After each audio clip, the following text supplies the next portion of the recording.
SaveWithConrad.com. Yeah, I'm Justin Ruffin from Knoxville, Tennessee. What got me to Save with Conrad was the 83 Weeks podcast. I really wasn't thinking about getting rid of any debt. I just wanted to cash out some equity in the house to do remodeling. But I did both, so that was pretty awesome. Worked out great. We redid the foyer, built pantry space, and there's little odds and ends when I first bought the house that I wanted to take care of, and we were able to take care of it. So, yeah, paid off 2 cars and some credit card debt. So probably all in all, getting $30,000 in that. And then I got some $30,000 more equity out of the house and got still plenty of equity left over. So payment's good. I lowered my interest rate. I'm in a much better spot than I was. Super easy. Everybody was great. Very, very awesome people. Francis and Steve were great to work with. They were awesome. Made it for a very easy, seamless experience. I'd probably say all in all, probably $1,000 a month at least. I lowered my interest rate, especially the way the interest rates are right now, which is, that's amazing. I'm Justin Bruckman from Knoxville, Tennessee. I saved over $1,000 with SaveWithConrad.com, and I did a lot of renovations with that money as well. NMLS number 2129, Equal Housing Lender. SaveWithConrad.com. Hey, it's Conrad Thompson, and you're listening to Grilling JR with the voice of wrestling, Mr. Jim Ross. Jim, how are you, man? I'm good, Conrad. Are you sure this is Grilling with JR? I'm pretty sure. Because, I get confused sometimes on what show I'm on, things like that. Oh, gosh, listen to you. Yeah, boy, you had an eventful week last week, huh? Yeah.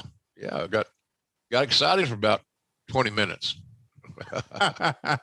before everybody moved on to something else. So, yeah, I don't know what, I don't know what much more I can say than I said when I addressed it. I made a mistake.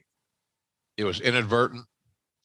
And I'm very sorry I did it. Obviously it was embarrassing, but then all of a sudden out of that, what was that, about a 1 or 2 second bite? Yeah. Here's what comes out of that for some wrestling fans. And I say some wrestling fans because I'm still a devotee of our business. Yeah. I have great respect for the fans. They've supported my efforts undeniably for years. And, through Jan's death, through leaving WWE, see, there's that word again, whatever it may be, they've always stood fast. So I think that the criticisms I've received have been from a vast minority of defiant young males and some females who ascertain these points, Conrad. Now, this is really important. I've had a stroke, which, by the way, I've never had a stroke, but that's been diagnosed on the internet from my little faux pas. I've had a stroke, and I've had a bout of Bell's palsy. I've actually had 3 bouts of Bell's palsy. Pardon me, 3 bouts of Bell's palsy. That I am onset dementia. And which wouldn't surprise me, quite frankly. It's going to happen to everybody in some ways or another. But man, I got everything on that thing from people wanting me to die. The thing about that is, here's what's sad about this deal. It's not about my mispronouncing. This is a much bigger issue, in my opinion. And that's all this is, folks, in my opinion. You don't have to listen to it, but I assume you kind of want to, or you wouldn't be here with me and Conrad today. Accurate. So, it's the flavor of the country right now. Before we started recording, you and I chatted about this momentarily, and you had some very good points. It's just where we are, and it's sad. Well, I don't know what you call it, the counter culture, cancel culture. I don't know where the fuck it is. I don't even know.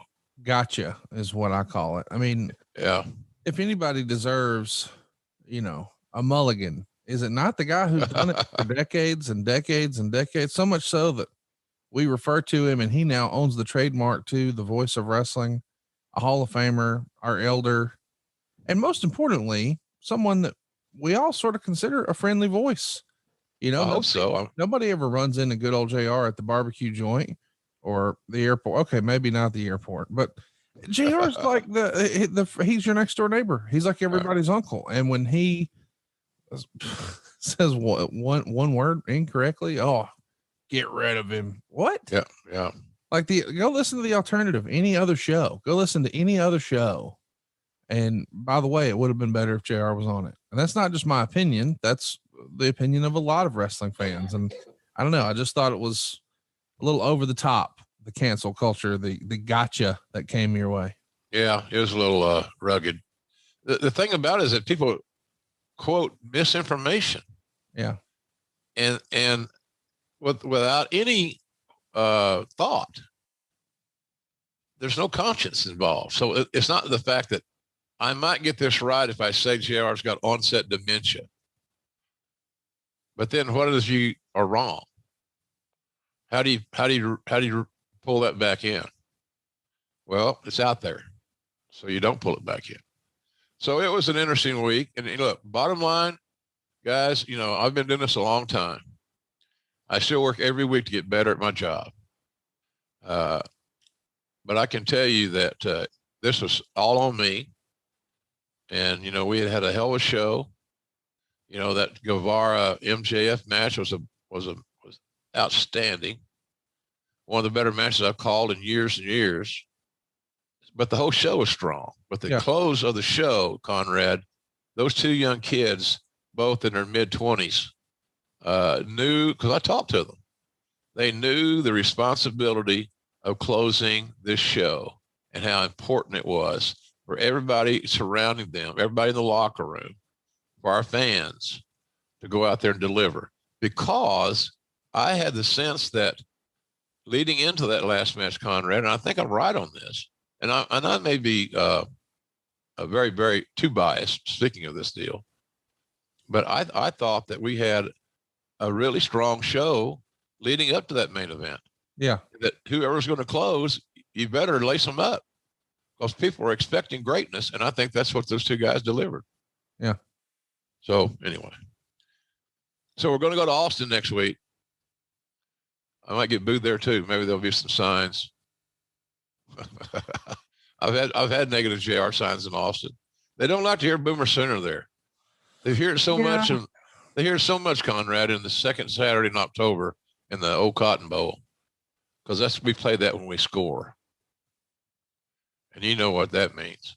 They're going to hear it a lot. Yeah. So I'm going to Austin, great city, as a matter of fact, classy place, and it's sold out. So the good news there is it's sold out, and the good news for me is I ain't got no tickets. So, Conrad, people ask you for tickets to think you just can get something somehow. They do. Yeah, me too. Now, here's the deal, though. We both know a friend if they're available, but if they're not available, kind of is what it is, man. And from what I understand, tickets are going like crazy for you guys right now. Fans are excited. You're back on the road.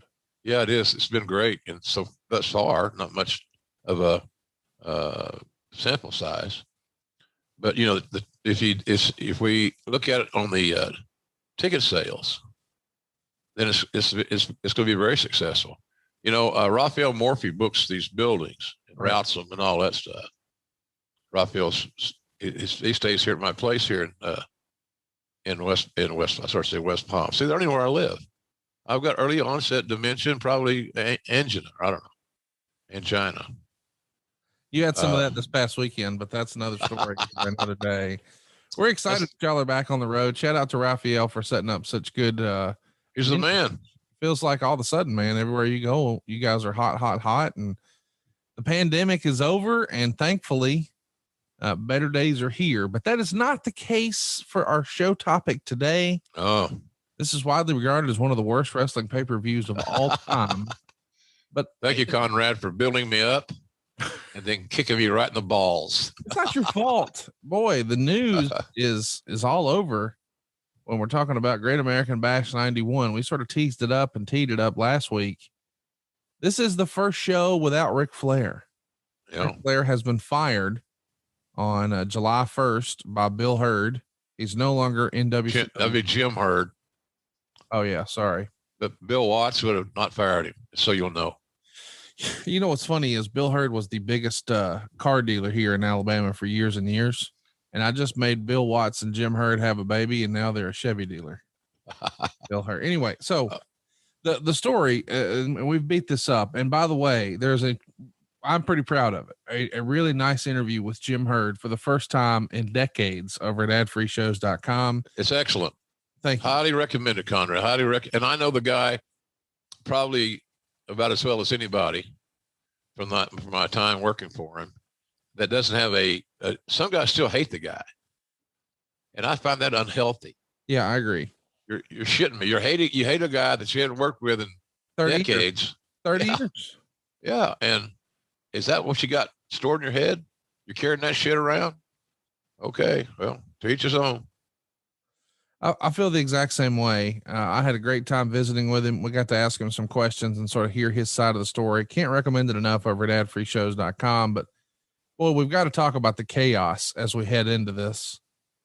I mean, is this probably peak Jim Herd chaos? The whole Ric Flair walking out while he's the champ deal? Well, it's ranked right there. Yeah, it was pretty chaotic. It was a tough place to work in and have fun. About the most fun we had, quite honestly, was doing these live shows. TV days were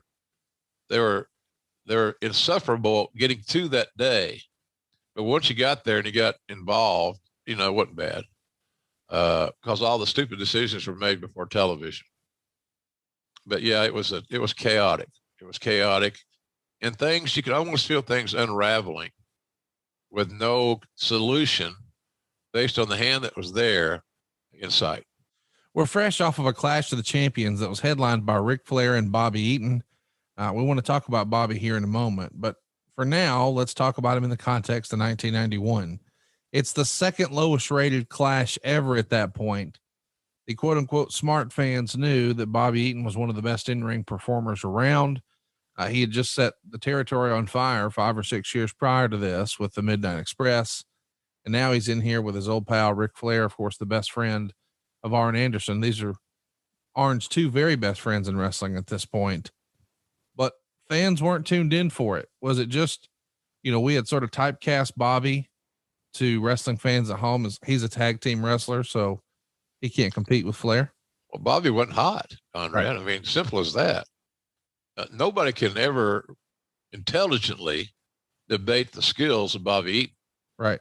If you talk to the boys about if they had a big match or they need to go out and deliver a really special performance, I promise you Bobby Eaton would come up in that conversation as their opponent, without question. But he had no momentum. He had no traction. He couldn't cut his promos. There's a lot of things that were working against Bobby in that deal. Here's what you did know for sure. That there was not a lot of magic in the box office, but you knew that when the bell rang, it was going to be solid as hell. It's going to be good. That's what you knew for sure. But people just didn't have an emotional investment in the rivalry or the match. And Bobby had no momentum. Those are all death nails. It's a weird time for WCW as a whole, but let's circle back to talk about Bobby for a minute, because you and I both got some sad news in the last, week or so, 10 days or so. Unfortunately, we lost Bobby Eaton's longtime wife, Donna Eaton, who was the daughter of superstar Bill Dundee.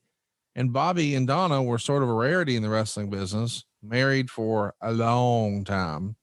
And unfortunately, she's no longer with us. Did you ever meet Donna Eaton? I think I did once or twice, Conrad, but it was kind of in passing. Because I remember talking to her about the fun I had with her dad when he was booking for Mid-South. Right. I remember that conversation real well, but I didn't meet her often. It just wasn't at the same place, same time, all that, that much.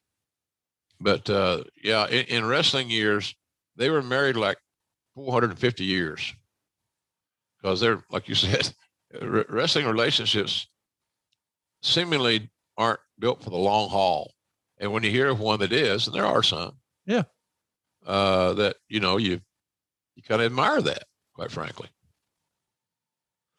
So we're building to, the whole show here of Great American Bash 91, but I wanted to take just a minute and just, send our thoughts and prayers and shout out to one of the great guys in wrestling. I mean, great guy. You never hear anybody say anything negative about Bobby Eaton, and that's for a reason. Bobby never has anything negative to say about anybody else either. So that's right. Good dude, hard worker, very talented performer who gave us a lot of entertainment over the years. But obviously he's going through a tough time right now. So let's send some positive powers his way. And he needs all that mojo he can get right now. I'm sure it's got to be a terrible spot to be in. Yeah. Amen, Conrad. Well said. So let's talk about the bash. And of course, originally this card, and there's posters out there, and I still have one somewhere because I thought it was really cool because it didn't happen. It features Ric Flair and Lex Luger in a steel cage match for the WCW title. That's what's been promoted. That's what's been promised. And behind the scenes, there's some contract discussions going on, but the poster folks and the people making the pay-per-view promos and commercials and doing the hype there in Baltimore, they don't know that necessarily. They're thinking, hey, we're going to get Flair and Luger for the world title in a steel cage. We'll also promote Sting and Nikita Koloff in a chain match. The Steiners are going to team up with Missy Hyatt to take on Paul Lee, Barry Windham, and Arn Anderson, also in a cage match. And unbelievably, there's a scaffold match scheduled and also a lumberjack match. Now, this starts to feel a little Southern to me. Once upon a time when you were running the old Southern territories and you're entertaining essentially the same crowd every single week and asking them to come back and see largely the same roster, you've got to get creative. But now it feels like it's an overload. Chain match, cage match, scaffold match, lumberjack match, all on the same card. Who was such a strong proponent of the gimmick matches? I don't really know, but it was an epic fail. And if I had anything to do with it, and I could have, we got to add some sizzle to a card that's loaded with guys that aren't over. We got to add sizzle to a card for the reason that there are no long-term programs being booked that are blowing off or debuting on this show. It needs help. And so it's like, and wrestlers do this all the time. That's in the wrestling business. If it's good enough, if a little barbecue sauce is good, yeah, let's just put a bottle of that shit in there. Right. And that's not how it works. So I don't know what one person, Hurd may have had, he may have said he wanted a lot of gimmick matches and add more sizzle because we don't have the steak or whatever, but it was an epic fail. Too many gimmicks, too many gimmick finishes. And I think if you looked at the show as I have, and as I tried to call it, you see that for many of really good talents, by the way, that their heart wasn't in it. They knew they were working an epic fail show. Let's just don't get hurt. And that was kind of how I saw that thing. Maybe I'm wrong, but you guys watch it, you be your own judge. Let's talk about some other things that are sort of going wrong in WCW on the way here. Scott Steiner's going to tear his bicep. Steiner, context is king, was considered to be one of the next big breakout stars for WCW. A lot of folks even were campaigning for Scott to have a singles run. I believe the rumor and innuendo is Scott didn't want to separate from his brother. They wanted to take care of each other. But Scott now has not only the cool look, but he's also got the hot move. The Frankensteiner is one of the more discussed and exciting moves anywhere in wrestling, not just here in America, but I mean, people are excited about what Scott's doing abroad as well. Anyway, I'm saying all that to say, just like we tried Rick and Bobby Eaton at a Clash of the Champions, we tried Rick and Scott Steiner in January that year to Clash of the Champions, and Rick did not do himself any favors in the match. Apparently Rick was still in these contract muck and unhappiness with Hurd and refused to let Scott have any of his offense that people were so excited to see. And even Arn Anderson felt like perhaps Rick wrestled a different style in that match. And for that reason, that singles match in January of 91, Scott carried animosity towards Rick even to this day, but for years and years and years. Do you remember there being some back and forth about Scott Steiner and Ric Flair and just how they just were not getting along when you're talking to Jim Hurd? I'm not sure what the issue would be other than the title. Right. There was discussion, but there was ongoing discussion. When you have a pro wrestling champion and the decisions are made within an office or a booker in his office or a committee, whatever it may be, you see that, there's always discussion. Who's next? Somebody gets hurt. Watts taught me to manage with the worst case scenario in mind. Yes. So if I'm investing money these days, and I am investing money in a new little business, then I'm not going to, I know that the worst thing that can happen is I lose all my investment. That's where I go. Well, how much would that be? I don't know. No, I know. I know exactly to the dollar, to the penny, what's going to be. So that's how you manage in wrestling the same way. So Rick never liked to hear who's next. He never, in his own mind, he never felt like it was time for them to change titles and him to be chasing the title or get involved in another program, a personal issue. So I think there's something to be said about that particular aspect. He was very sensitive about the title. The title caused him a lot of grief and helped create a lot of fame. And it was the center of his life, probably, unfortunately, more than it should have been. You want to get down to brass tacks. So I think that Scotty's deal was, he was one of those young guys, not unlike Sting. The one that we're most comfortable hearing, or most often hearing about, is Barry Windham. Yeah. There's a handful of guys that are always talked about. This guy could do it. Maybe Nikita, maybe this, whatever. So I think that's what that issue was, because and there may be more to it than that. Somebody that knows those details, I'm sure, shaking her head right now. I didn't follow the gossip trail around, and there was no Twitter that I can remember, or any of that other shit. So nonetheless, I think that's what that was, because Scotty would have been a popular choice within the upper management squad there at WCW and Turner.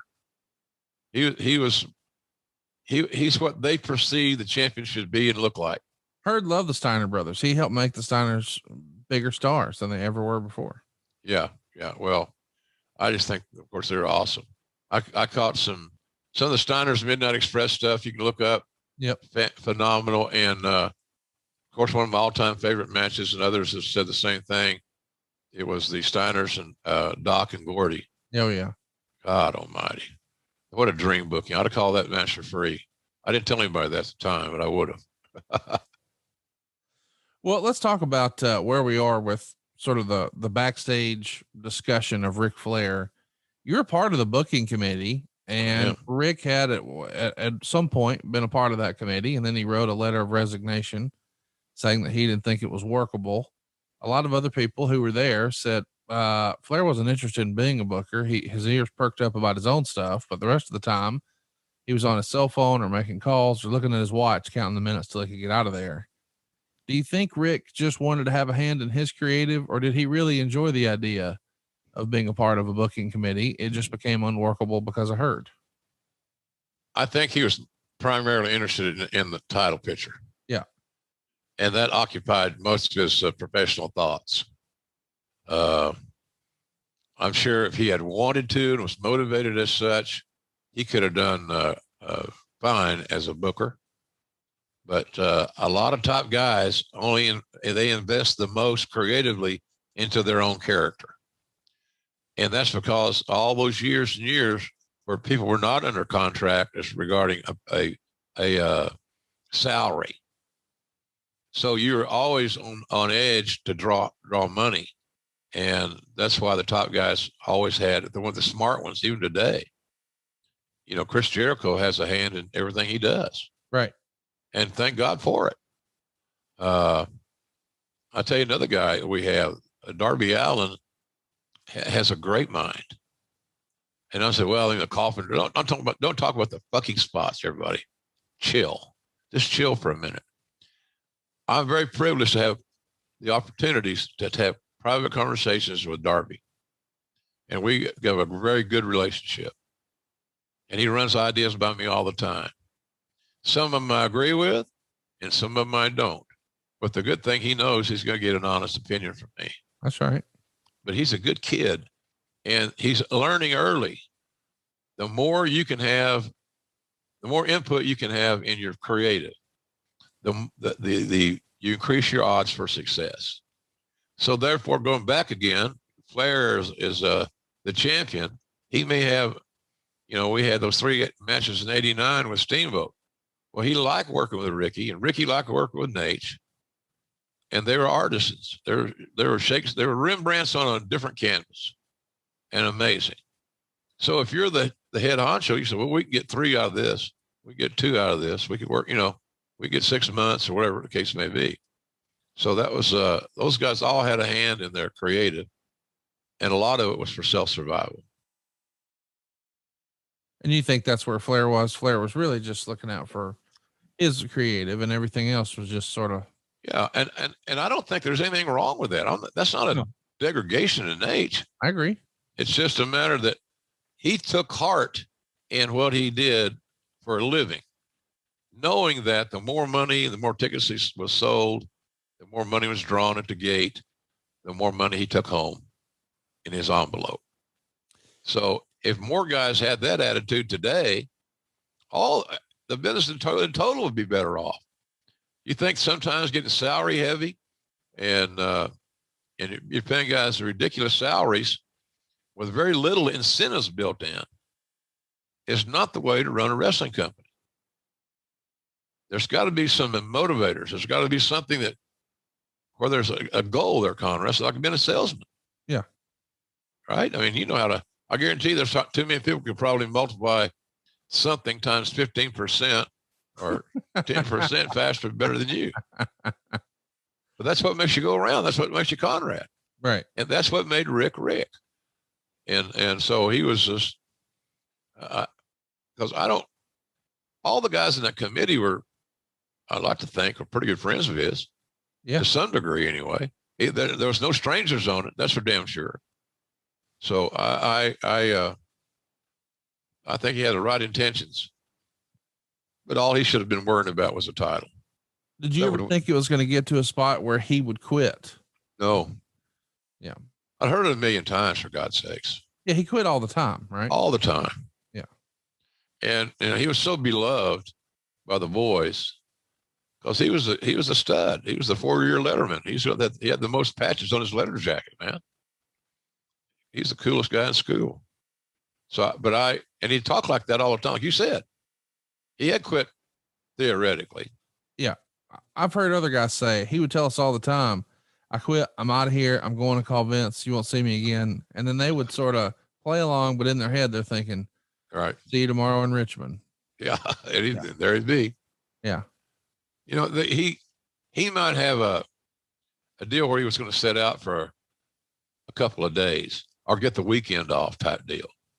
But he knew that he was coming back. And I'd heard it. It's the old crying wolf thing, man.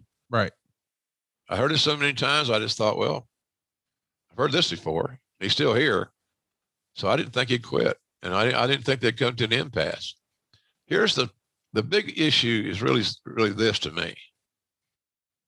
There's no reason that Rick should have been on TV or on the road until his contractual issues had been solved and taken care of, with some conclusion that both sides could at least say, okay, reluctantly, this is where we are. And if that reluctantly, this is where we are, was we can't do business anymore. We're willing to release you. And here's whatever. You don't let it linger. You don't let it in a creative business or a sales oriented business. You can't let problems linger. Yeah. Because that becomes a focal point. And it sure as hell did with this case. And it ruined this pay-per-view. He was that over. But because he was that over, and every other booker I ever worked for would have, fought tooth and nail to keep him. That's why I was shocked when he left.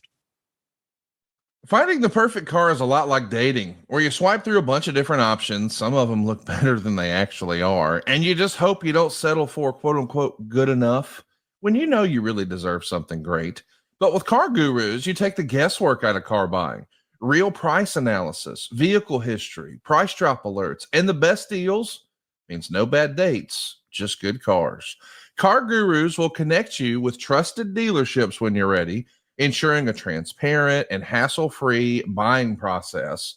With over 4 million listings, CarGurus has more car listings than any other major online automotive marketplace in the United States, so you truly can find the best deal. CarGurus gives you the control to shop how you want to shop with the tools, information, and data-driven deals that you need. It's no wonder that SimilarWeb estimated traffic data shows CarGurus is the #1 most visited car shopping site. What are you waiting for? Go buy or sell your next car today with CarGurus at CarGurus.com. Go to CarGurus.com to make sure your big deal is the best deal. That's CarGurus.com. That's CarGurus.com, CarGurus.com. Well, let's talk a little bit about what's going on outside of the company, and then we'll circle back to WCW. It's totally off topic, but it does feature a friend of yours. The UWF is going to run Beach Brawl, and Herb Abrams is going to have the main event with Bam Bam Bigelow taking on Dr. Death, Steve Williams. Obviously, you're pals with Dr. Death and familiar with Bam Bam. What'd you think of Herb Abrams and his attempt to do his own thing here? Do you watch this show? Do you remember? I remember I got more information watching Dark Side of the Ring and their story of the cocaine and the Vaseline and all that stuff. You see it? Oh yeah. There's a lot to unpack there, Conrad. Yes, there is. I just got to tell you right now. So I didn't think much of it. I mean, it was a big joke. Yeah. And the only good out of it, in my view, was the fact that a few guys, Bob Orton Jr. and Doc and Bigelow and others who didn't have work at that time in the States, steady work, got some paydays. But it had no future. It was going nowhere. Based on what I saw of Herb Abrams on that show, you only had to meet, if you're a TV executive or an advertising executive, it would seem to me you don't have to meet with him once. Yes. To determine, I ain't doing business with this dude. Yeah. So I wasn't a big fan of it. And it had nothing to do with him using the UWF name or all that stuff. It's irrelevant. But the boys got to make some paydays. And that's the only silver lining I can find that whole train wreck. Around the same time, the George Zahorian trial is going to begin, and we know it's going to play a major factor in all things professional wrestling. Were you keeping a keen eye on this through the news, through the quote unquote dirt sheets, or is this just the talk of the business? What's going on with the WWF's steroid trial here? Well, it was a topic that a lot of guys enjoyed conversing about. It seemed like I got my information from the Observer, which seemed to be very accurate, and I got it from New York Post online, because nobody really knew, what's all going on and all that. And we had work to do. Somebody would say, well, do you pay that much attention to WCW during the Monday Night Wars? No, I didn't have time. Yeah. How would I have done that? Yeah. Well, a guy like me that has early onset dementia. Oh, gosh. Oh my gosh. Seriously. Hey, Conrad, if you can't, laughing is better than crying, man. No, I'm for it. And we know what, now that I know you like it, we'll just start making dementia jokes. We'll have dementia t-shirts. Hey, let's talk about PN News and Dan Spivey here. This is a weird sentence here, but Dan Spivey is cut loose for refusing to put over Tom Zink in a tag match. And then he refused to put over PN News. So they refused to keep paying him. He's out. What do you remember about Spivey walking on the idea of losing the Zink and News? Who cares? Well, Danny cared, and proud guy, old school. And he was like other guys that believed that losses on TV like that would damage his career, which I disagree with, but it's his career. Yeah. We knew there was juice there, because later on he became Waylon Mercy. Yeah. And Waylon Mercy was a powerful character. powerful character. And in today's world of television, primarily, vignettes and things like that would have been custom made for Waylon Mercy. It'd have been great right now, in my view, because he's huge. He's big heel, the monster heel, which there's a shortage of in this business, seems like anyway. So I would have, if I had my druthers, Connie, you know what that means? Yes. I would have rather kept Danny. Zink or P and News. Either one of them. Yeah. Or both of them. Yeah. You know, we tried to get P and News, or as a hip deal and the hip hop stuff. We try. There's a bunch of white guys trying to figure that shit out. Seriously, if the booking committee had been more diverse, well, really. No, I'm just saying. No, you're exactly right. I mean, it's Kevin Sullivan. He's not here now, but Jim Cornette, Kevin Sullivan, yourself, Ric Flair, occasionally Tony Schiavone. Yeah, we're missing some. Well, anything besides old white dudes. That's right. Yeah, I totally agree. Yeah, and I would have been very happy to step away and have a person of color take my place. But that was, you had a very unique group of very white people, and it was not good for the long haul. But in any event, on the Spivey thing, keep Danny, big, seasoned, that can lead a match. Monster heels don't grow on trees. And Big Dan, the left-hand man, was one of my favorites. Still is. I saw this the other day, a picture of him on Facebook. Yes, JR's on Facebook. That's another sign I'm aging. Yep. You're on Facebook. You're definitely old. Oh God. Hey, I got a lot of AARP merchandise I wear around the house now. Kind of cool. But Danny had legs. The idea was real simple. The P and News character was for the quote unquote ethnic audience. Oh. And Tom Zink was the prototypical handsome, good physique babyface. And that's what was thought of within like Turner Home Entertainment and all those internal feeder groups of WCW. So Dan was just out in that regard. And sometimes you got to know what hill to die on, what hill not to die on. I would have kept him, and I said goodbye to the other two. Well, somebody else who's going to be saying goodbye is the Nature Boy from the Observer that was dated July 1st. Now, remember, he's going to date these episodes or these issues about 5 days before he publishes them. So the very day this is supposed to be in everyone's mailbox, July 1st, Flair's already gone. But here's the story that Dave wrote. In a story that was still up in the air as we're going to press, the future of Ric Flair in WCW is very much in doubt. According to 4 different sources, on Monday, during contract negotiations between Hurd and Flair's attorney, Dennis Guthrie, Hurd told Guthrie the company was giving Flair 30 days notice, and rumors began that Flair's final day with the company would either be July 14th in Baltimore or July 22nd in Los Angeles. As of Tuesday, Flair hadn't yet gotten notified by the office of his notice. Hurd denied the story and explained that two sides are simply trying to negotiate a contract extension from which all accounts would require Flair to take a huge pay cut from his 1-year contract, estimated at guaranteeing him between $700,000 and $750,000 per year, which wouldn't include additional income from his merchandising revenue. Flair is actually still under contract to WCW through June 1st, 1992.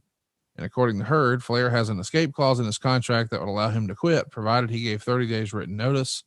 Hurd said that WCW doesn't have a similar escape clause in the contract, which seems to mean the company can't legally give Flair notice without having to pay off the duration of the contract, although other sources say there are loopholes to the company's benefit. And you wrote in your book, Slobberknocker, My Life in Wrestling, that Hurd wanted changes and wanted younger and new stars and was developing it for the sake of change itself. And, of course, everyone knows Hurd wanted to change Rick's persona. He's talked a lot about, he made me cut my hair. He wanted to put me in an earring. And there is the famous talk of, he wanted to make me Spartacus. When we talked to Jim Hurd about that, he denied it and said that was silly bullshit around a booking table. What if, ha ha ha, cutting up with the guys. And I kind of believe that. I don't think there's a scenario where Jim Herd ever actually wanted. I guess we should add context, because this is the era where Ted Turner is investing in movies. And a lot of people thought, well, that's fucking stupid. Who would pay all this money for these rights to these movies? But then, like The Wizard of Oz, when that played on TV in full color for the first time, people thought, oh, he's a genius. Yeah. He was doing other movies like Gone with the Wind and a lot of others. Anyway, I'm saying all that to say, if he's investing in some of these classic movies, it's understandable that WCW, who also has programming on Turner stations, would be expected to cross promote. I went around the block twice there to explain. We created Oz. Dusty Rhodes pushed Oz out there. Of course, that was Kevin Nash under a goofy gimmick, but still, why would we randomly do that? Well, because Turner has the rights to the movie. So we get that. But even still, that seems like a gimmick or something you do for someone sort of coming up the ranks, not necessarily we're going to change Ric Flair and now call him Spartacus. That's not real. That's just funny. Ha ha. Well, you're being realistic, and you're being using common sense, which is the wrong elements to use when talking about WCW booking and creative. Okay. In 1991 or virtually any year, before Bischoff got the reins, I remember a series of meetings where Turner Home Entertainment and maybe another division wanted us to help increase the monetization of the Turner library. Look, you got to remember, they started a whole network of Turner Classic Movies. Yes, it did. It wasn't a throwaway. It's a big deal.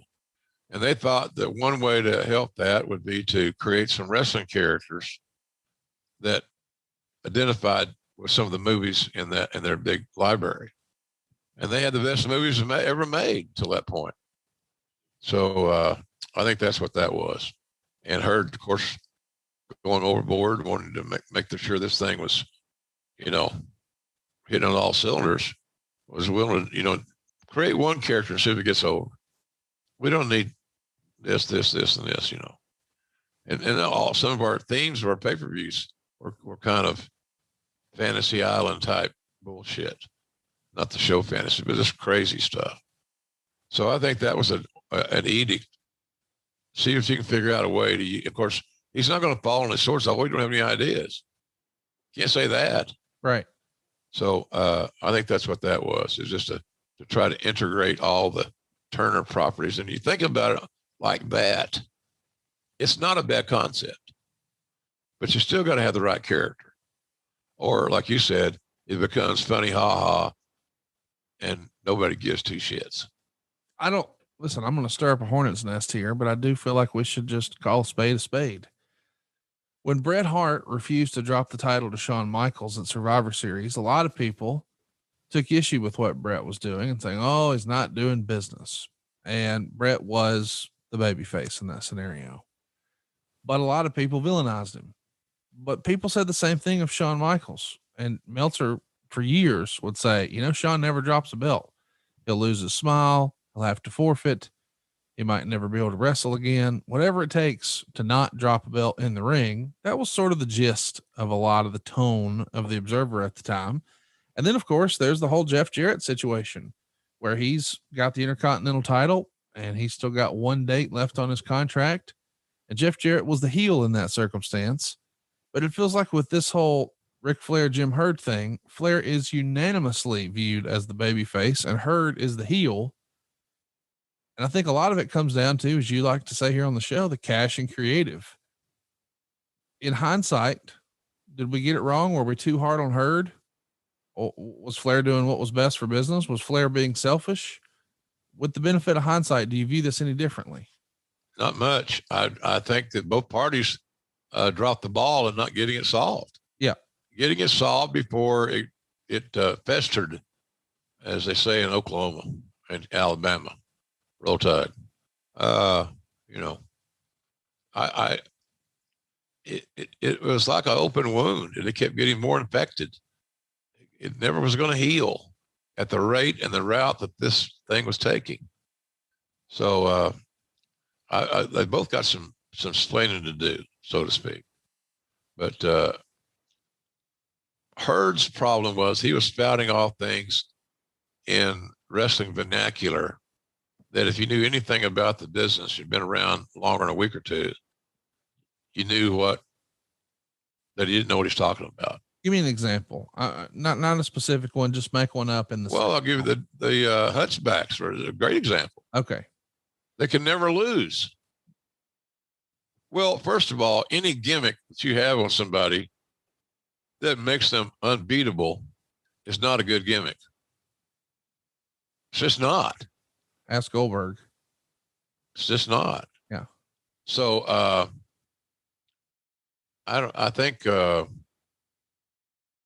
just think these two cats they're both so hard-headed.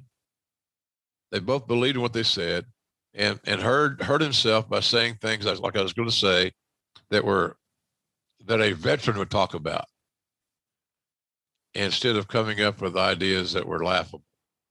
And you got to admit, two wrestlers with hunchbacks like they're in the Young Frankenstein movie, Igor. I got a lot of free time. So, they, but now at the same time though, I mean, let's add context here. We've also got one of the greatest characters in the history of wrestling is an undead guy who can summon lightning and throw fire. And I mean, I'm just saying, he's going to tag along with a trio of vampires who drink blood. And we've also got a pimp character and a porn star character. I get hunchbacks are silly and they're stupid, but I'm just saying there's been a lot of successful, stupid shit in wrestling. Yeah. But when you get to the degree that you can't be beat. Yeah. Because your shoulders can never be pinned because of your deformity. That to me takes you right off the edge into shit land. And that might be a t-shirt someday. I fell in shit land. And it's distressing to think about, but you're right. There's been a lot of lousy characters. It seems to me like, maybe I'm wrong here, Conrad, but it seems to me like in today's world of pro wrestling, the reality-based stuff is hitting a chord more than the fantasy stuff, hypnotizing people, zombies. No, I can't do it. I can't do it. See, JR, you're old. It's passed you by. Yeah, that's it. I've lost all reasoning. I don't know what entertains me anymore because I got to go by what you say. And what you say is the shits. Look at the ratings. So bottom line is that everything for the sake or the name of entertainment is a weak ass excuse. We're just trying to entertain the audience. That's such a pussy way of getting out of it. We're just trying to entertain the audience. Sure. Keep drinking that Kool-Aid, buddy. Save your money. Because it's just not the way to engulf an audience. The audience has got to be able to relate to something in every character that you put on television. Let's mention Flair and his departure is not without controversy in the locker room either, I'm sure, but nobody really talks about that. But before we do, let's give some context. This is from the Observer. It's the end of an era and the dawning of a new era. Ric Flair was fired by WCW Monday, effective immediately after both sides failed to reach an agreement on a contract extension, which would be from June 1st, 92 through May 31st, 94.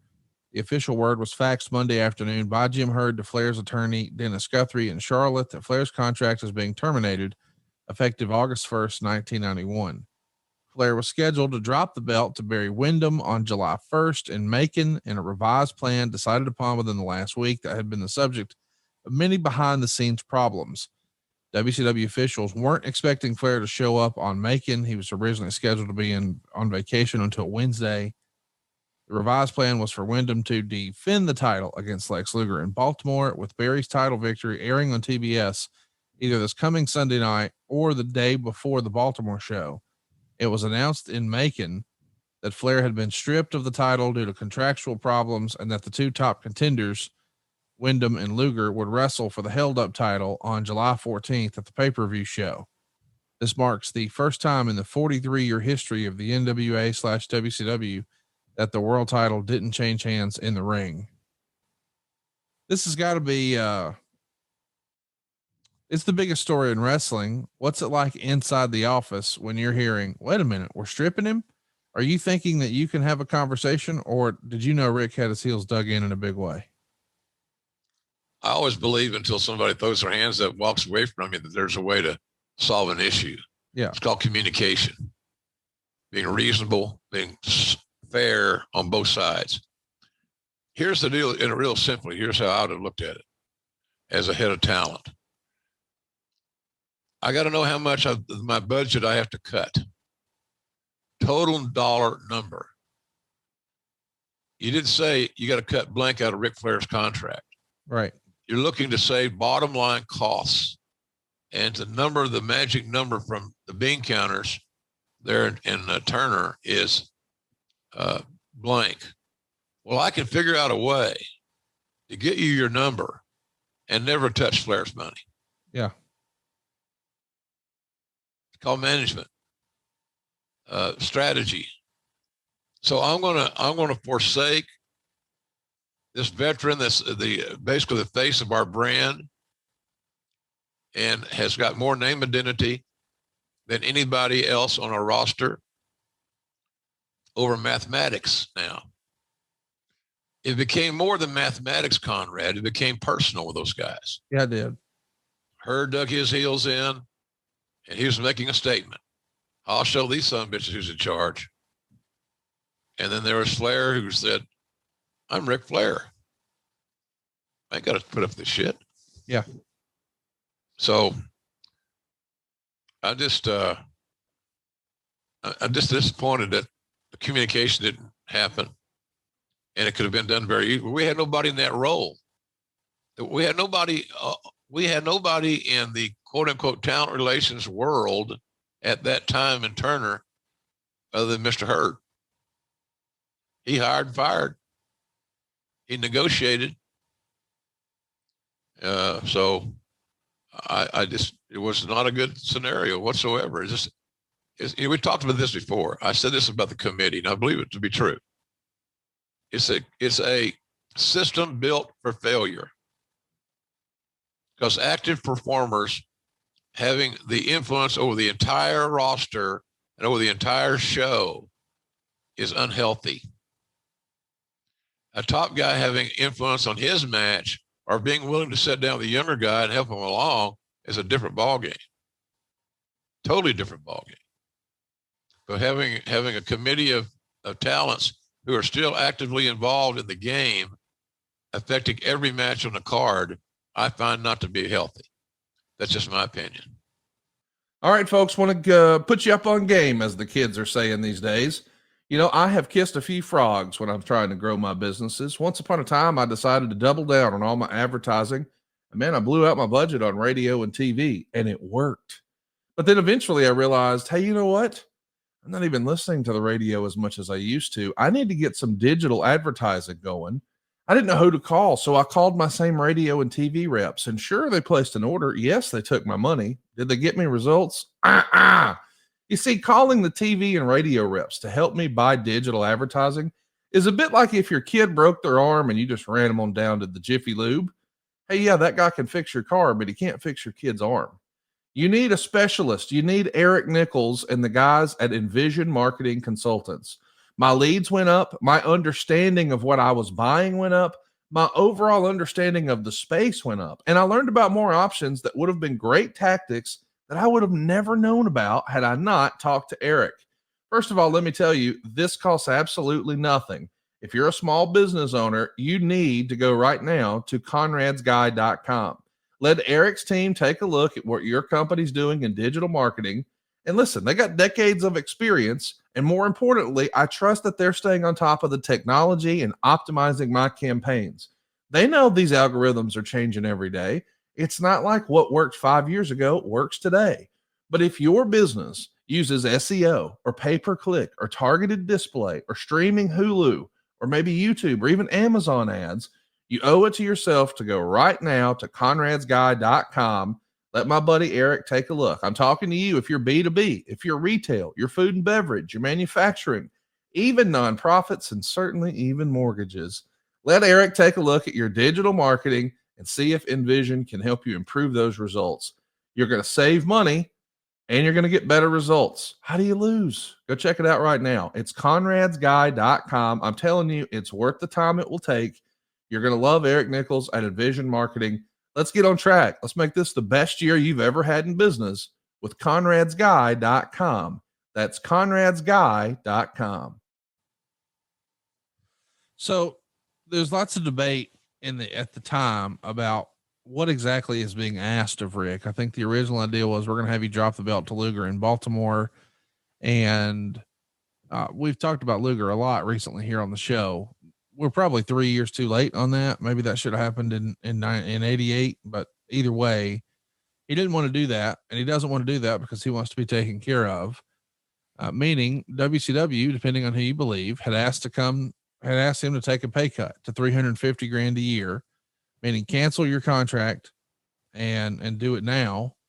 And some folks within WCW at the time were saying, no, we were trying to get ready for the next one. He wanted to extend his current deal at the same rate, and we couldn't do that. So we were asking to extend it at half the rate, which obviously Flair doesn't have any interest in. Either way, the gist is Jim Ross was right.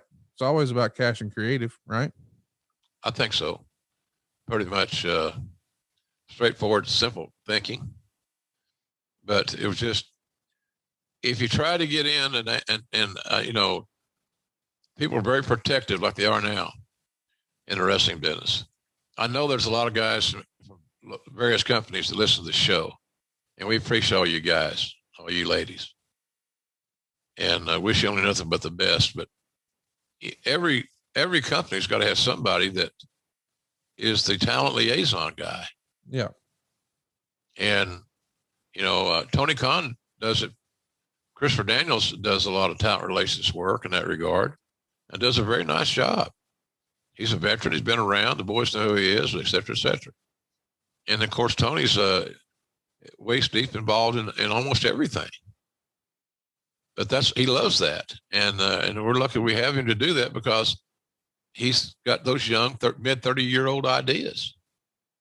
So, and the talents identify with him. They listen to the same music.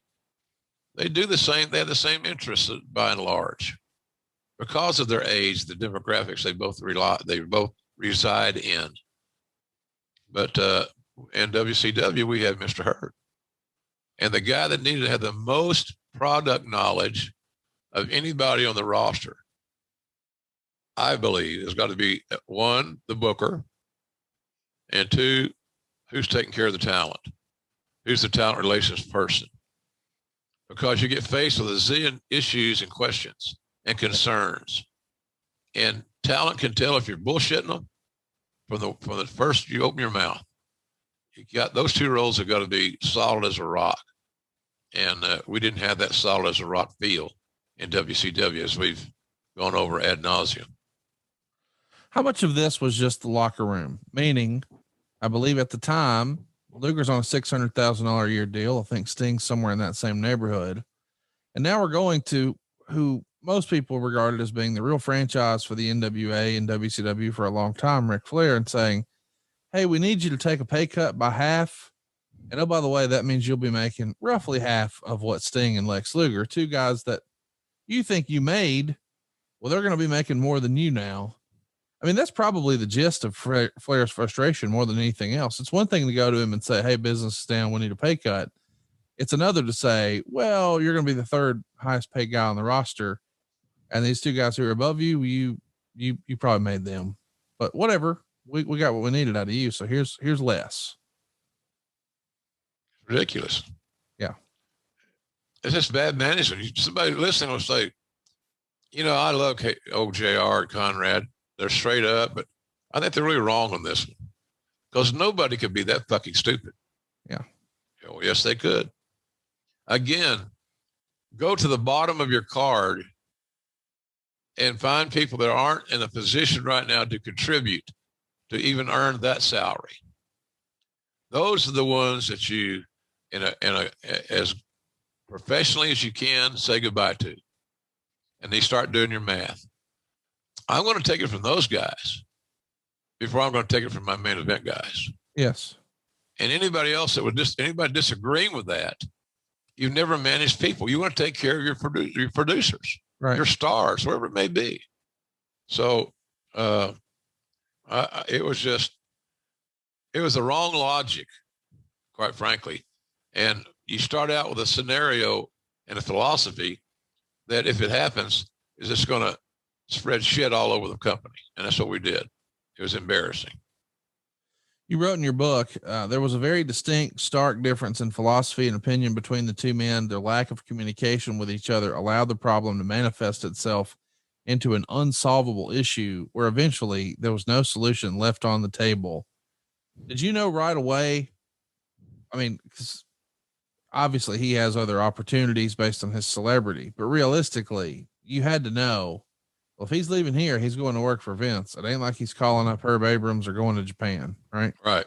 Yeah. No, it was obvious where he'd head, and he knew that Vince would use him well. That's all Vince got to say to you. I'll use you good.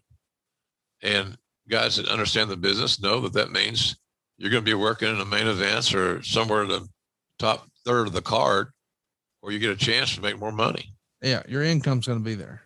Because then they were still getting paid by the houses. And they weren't like these huge guaranteed contracts where guys got their salary and lost their incentives. So they had to still draw money. And if he says he's going to pitch his position, and he did, Vince put Rick in a top position from day one. Let's go back to call first quarter in 90 when Sting gets hurt before he has a chance to dethrone Ric Flair and become world champion at Great American Bash in 90. It was supposed to happen ahead of time. Sting gets hurt, the patella injury. And Lex Luger is supposed to be the next guy, and Flair flat refuses to drop the belt to Lex, saying we promised it to Sting. Now here it is again. We're asking Rick to drop the belt to Luger, and he's saying, nope, don't think I can. And this has got to be something that not only bothers Lex, but I imagine Barry Windham, because Barry Windham, a lot of people thought going back at this point, 5 years, was one of the best wrestlers in the entire industry, and a former stablemate of Rick's and a running mate and a drinking buddy and a friend. And obviously he used to run the roads with his dad and thought a lot of him. Yep. But now both of these guys are in sort of a lame duck spot because Rick's gone. I'm curious, do you remember there being any frustrations that were voiced that you heard from either Windham or Luger about, damn it, we appreciate all that he did for us, but what the fuck? He left, he took the belt? Nothing specific, because everybody looked at Rick as on a different level than everybody else. Yeah. He was just, people didn't openly, some would when he was gone. But out of respect, he didn't get a lot of shit in that regard. There were people, I mean, I've talked to people and I'll tell you here on this show that that's not the way you do business. Right. And Nate knows that. But again, it got so personal and it lingered so long that we're losing options. We're losing the desire to negotiate and solve this issue.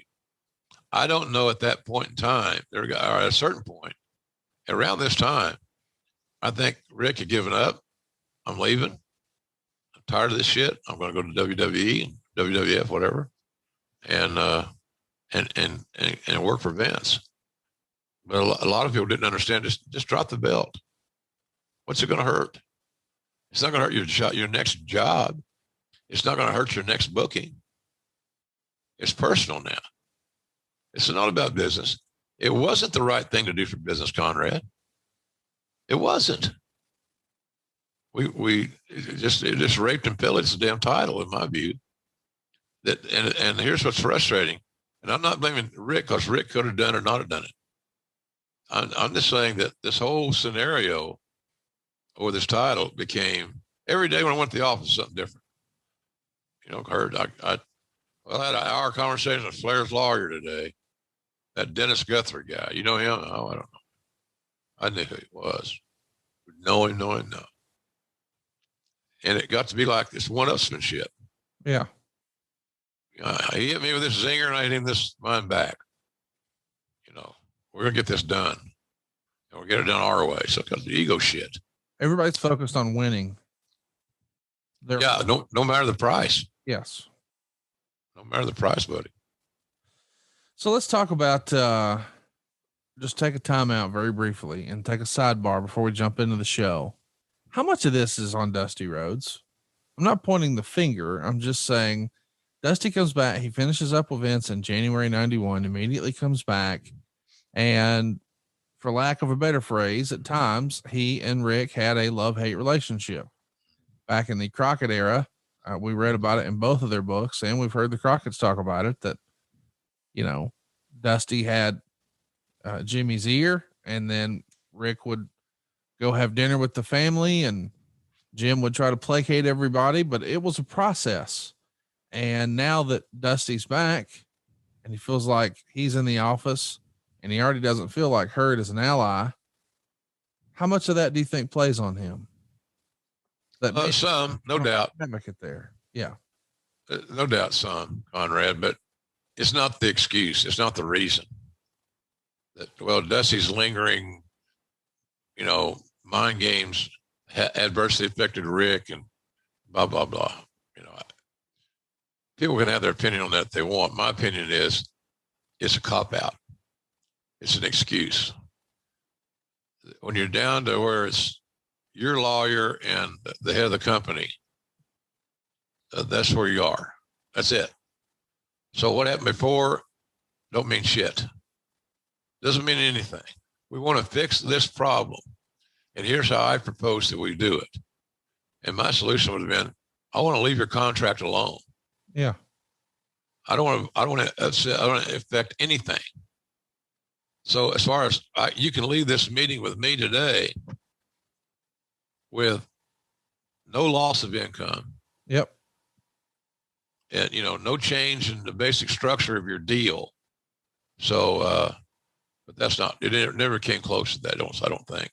Again, got too personal, and you can't let the personal side completely overtake the emotional side of any negotiation, including pro wrestling.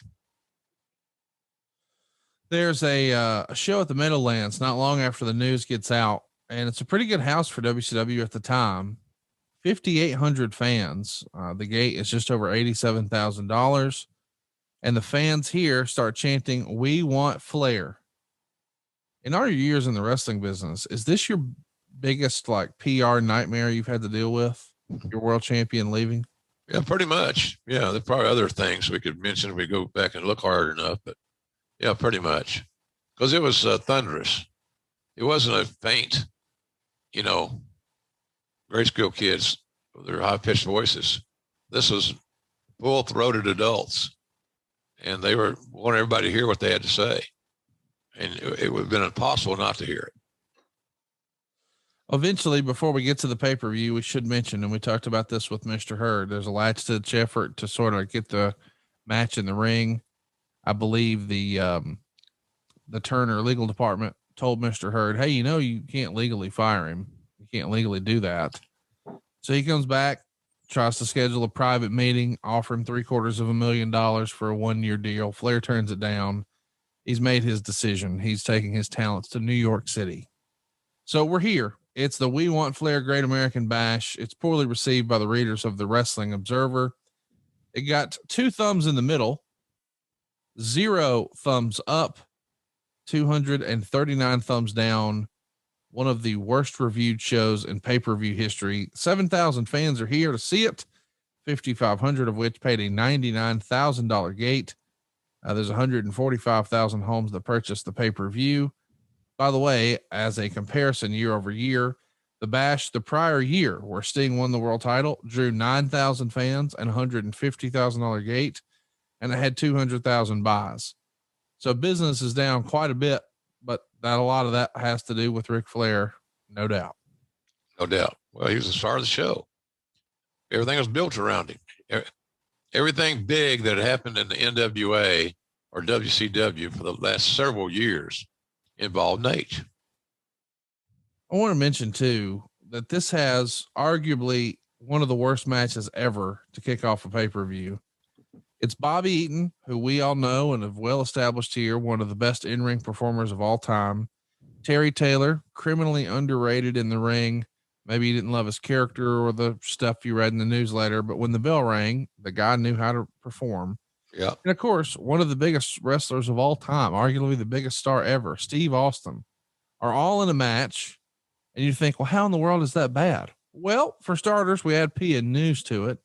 And then we say, hey, all these guys who can fly around the ring and do all these great things, let's not let them do that at all. Let's put them in a goddamn scaffold match. Yeah. Insanity. If I was booking that card, the first thing I would omit is a scaffold. Oh, just get rid of the scaffold and it might actually be decent. Yeah. Yeah. It's just, you're in a you booked a no-win match. Yeah.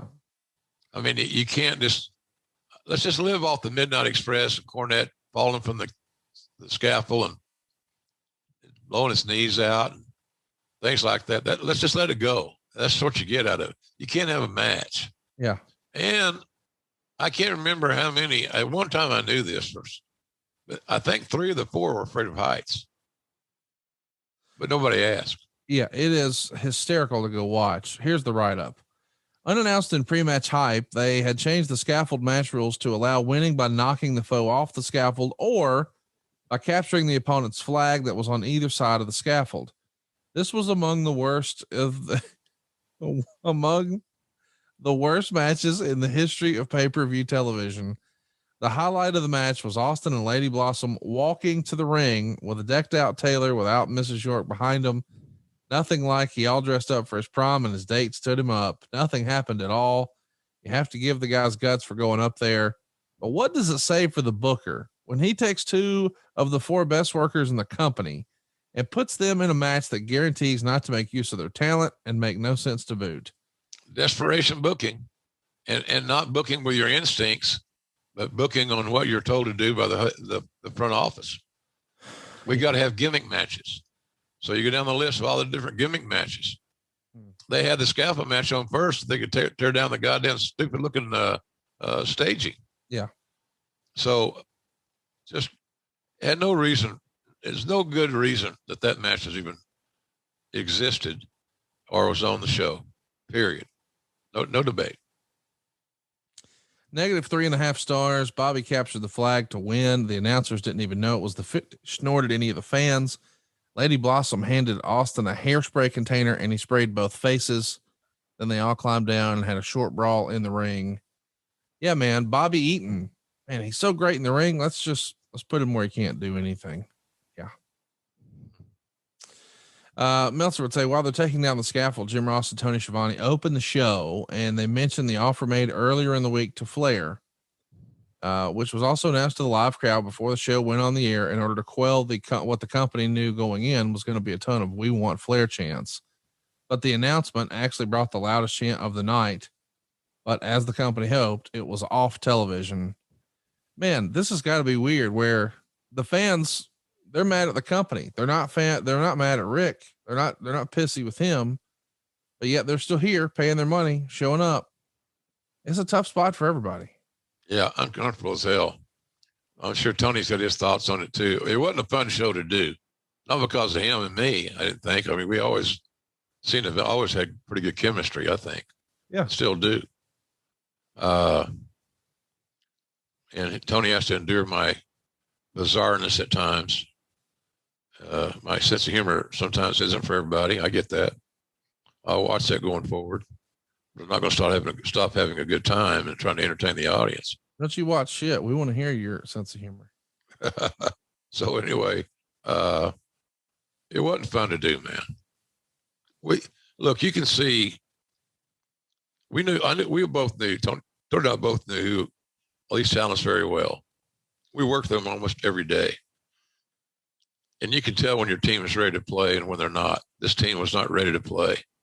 And they were all caught up in the same cluster that that we were, except, at least they didn't experience it as badly as like Tony and I, because we worked in the office. We were there every day. They could go home, see a TV type deal. So it wasn't a fun night, Conrad. Hard to prepare for what you really know is going to be shit. And that's what we were. We didn't have I can't find good things to talk about on this damn thing. Maybe I'll figure out something between now and the end of the show. Probably not. Probably. The Diamond Stud is going to pin Z-Man in 6 minutes and 59 seconds. DDP is here with his usual routine, but no Diamond Dolls this time. He gets a star in 3/4. Of course, we know Diamond Stud is actually Scott Hall is going to go on to be Razor Ramon and then come back with the NWO, and we're off to the races, but not so much here. But we do have 2 Hall of Famers involved, Scott Hall and DDP. What'd you think watching this one back for the first time in 30 years? Just a match. It again, when you have no agenda, when you have no rivalry, when you have no story behind it, when you have no momentum, you could get 2 good workers, in Scott Hall's case, a great worker, beating Tom Zink, who was a solid worker, and the match can't be good, can't be great like they want it to be, because they're playing with they don't have the 52 cards in that deck. They're missing some things, and that causes the match to be looked at as time filler, or, well, this is how we're going to start this thing. I'm a big believer. The one thing I'll say about what we do in AEW is that on our TV shows, we start out hot. We try to start out with a real good match. And I think if people could think back on some of our shows, you could agree with that. You start hot and you end hot, like bookends. And so we didn't start off hot. Next up, we got Ron Simmons and Oz. Ron gets the win in just under 8 minutes. And Meltzer would say Jim Ross said both men could bench press 500 pounds, but in this match, neither could get 1 ounce worth of heat. Really bad match. Simmons won with a flying shoulder block.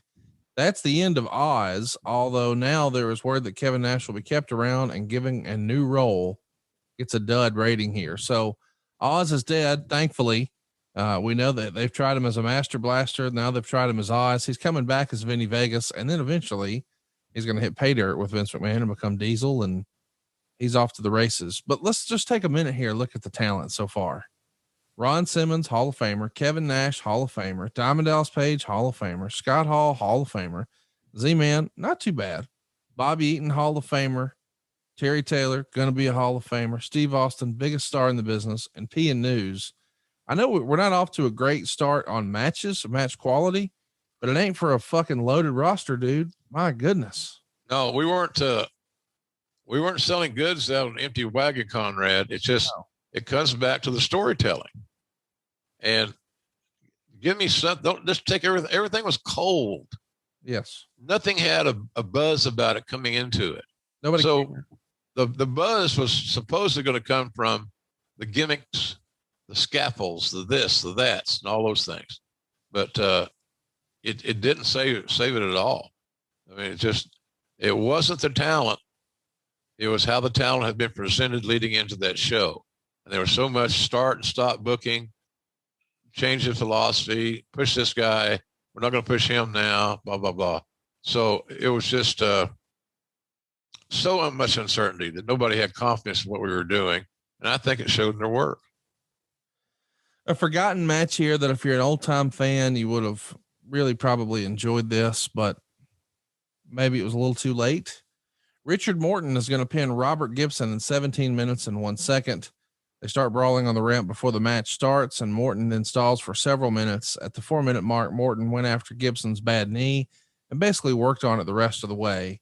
Robert sold the knee great. They did 2-minute figure 4 spots. And technically, Meltzer would say this wasn't a bad match, but there was no heat. And because of it, it seemed to drag on. They're both brawling on the ramp again, and each missed a drop kick. Alexander York then distracts the referee as they both got in the ring, and Morton took the opportunity to take the computer and come off the top rope with it for the pin. 1.5 stars. So the Rock and Roll Express, after being one of the hottest tag teams ever in this territory, if you will, just a handful of years prior, are now going to break up. And Ricky Morton, one of the ultimate baby faces, is now a slick back heel with this computerized woman, Alexandra York. I mean, I guess in hindsight, there's always a curiosity when you see longtime partners tag up like this, or take on each other like this. But this to me felt like it was a little late or a little, I don't know. I didn't buy Ricky as a bad guy in this. I don't know. I thought it was rushed. Yeah. Both guys should have had the opportunity to develop as singles. Ricky as a heel with Alexandra York. And look, she was a pleasant addition to what we were doing as well. I thought different face, very sexy woman, it was a good gimmick for the time too. Yeah. And it was ahead of its time, actually. Yeah. In some respects. But we rushed it. So Ricky and Robert had to work uphill, even though they're arguably one of the top 3 or 4 greatest tag teams I ever saw. So it needed more time to develop their individual stories, of which, of course, they didn't get.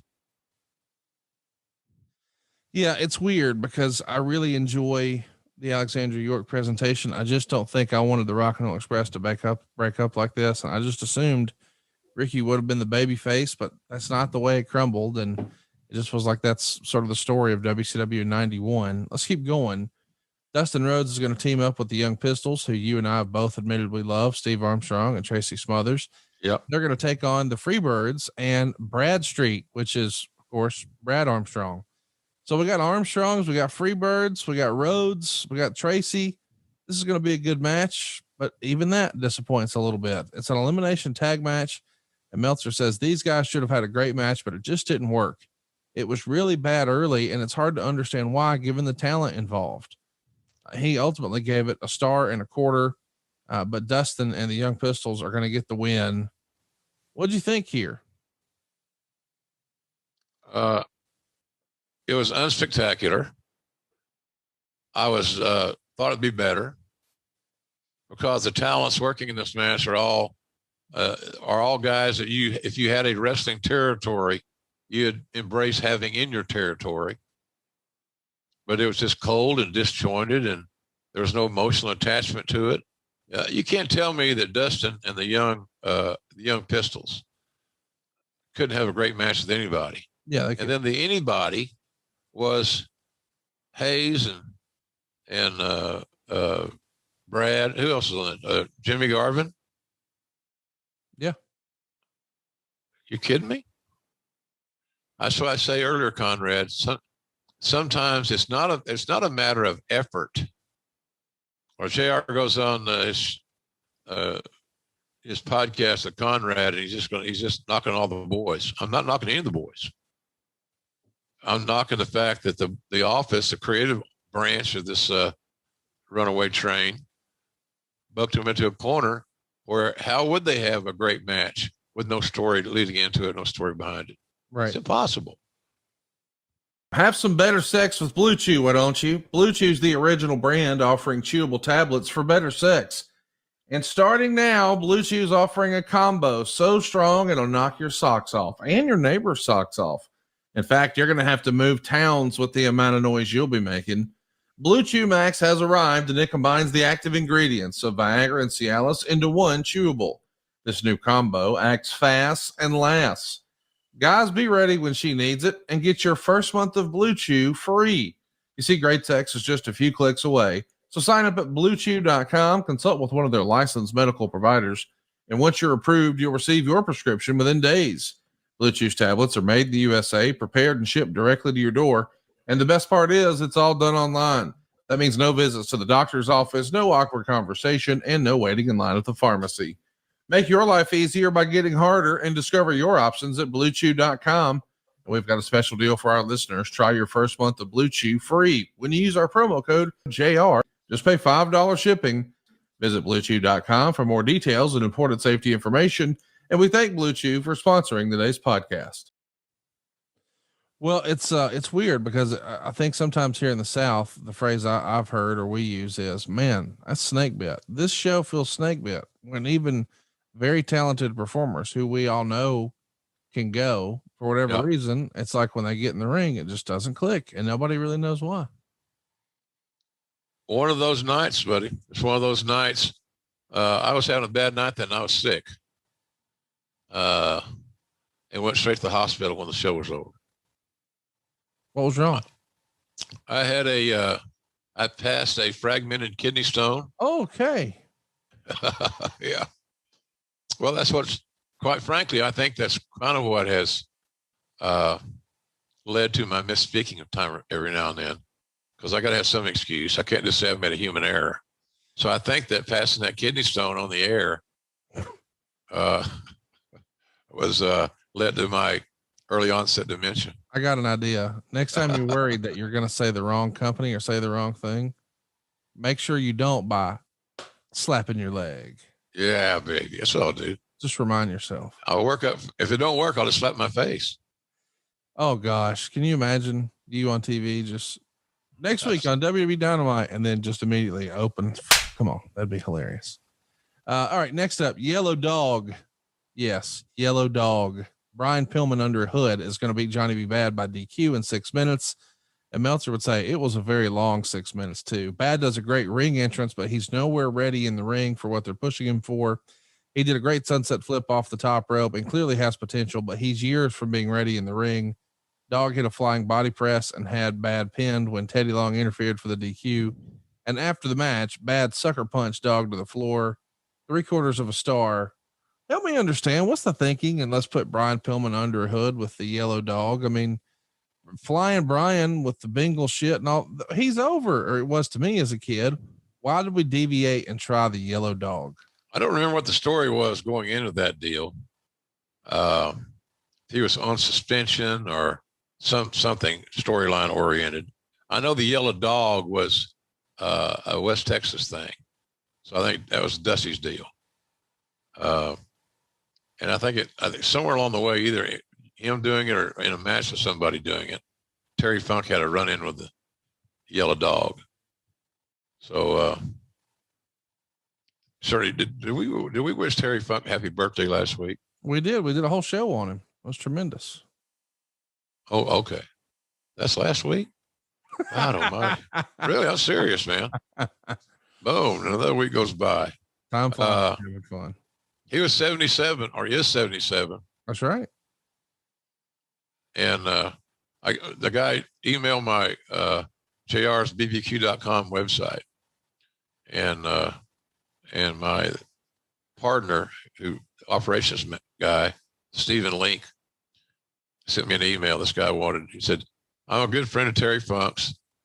He wants to connect with you. But he needs your phone number. No, pal, here's the deal. You need my phone number. Yeah. And I said, Terry Funk's had my phone number since the friggin' 80 something or 90 something. If he has my number, he has yours. Yeah. Yeah. So anyway, it's funny how that shit happens. People are trying to weasel in, and misrepresent. But I think the Yellow Dog was a Dusty idea. Yeah. I just don't remember the exact storyline behind it, but there was a reason that he tried to mask his identity as the Yellow Dog. And here you are you got a guy in a gimmick, and there's a million ways to work the finish, and they can't get a clean finish out of it with a guy that admittedly was not over and ready. Vince hired Mark Merrill because of what he saw as it relates to Sizzle. Mark's a hell of an athlete and a wonderful guy. He's a lot better guy than he is an athlete. He was a great athlete. But that just goes, that's all I'm saying. It's not Mark Merrill I'm talking about. Is we can't find a finish. We can't do a finish, Conrad. Are you kidding me? So at that point, here we go. So Bischoff got a good draw. Yeah. He goes to interview Missy Hyatt in her locker room, and Meltzer would say Bischoff looked like he was auditioning for the WWF with his 1960s used car salesman, insincere overreacting. Of course, Missy was in the shower when Bischoff came in, and Missy screamed and threw her shampoo at him. Well, it's funny to see one of the first write-ups of Eric Bischoff here in the Observer. Not very favorable. No, he had a good way of, well, here's the deal. Eric was a natural heel. Yeah. And, he's sometimes it could be said you're too good looking for your own good.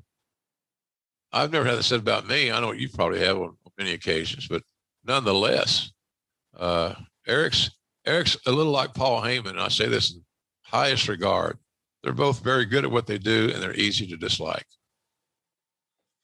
Well, the next match is Big Josh, and he's going to pin Black Blood in 5 minutes and 39 seconds. Big Josh, we know, is going to be Matt Bourne, or he is Matt Bourne. He's going to be Doink.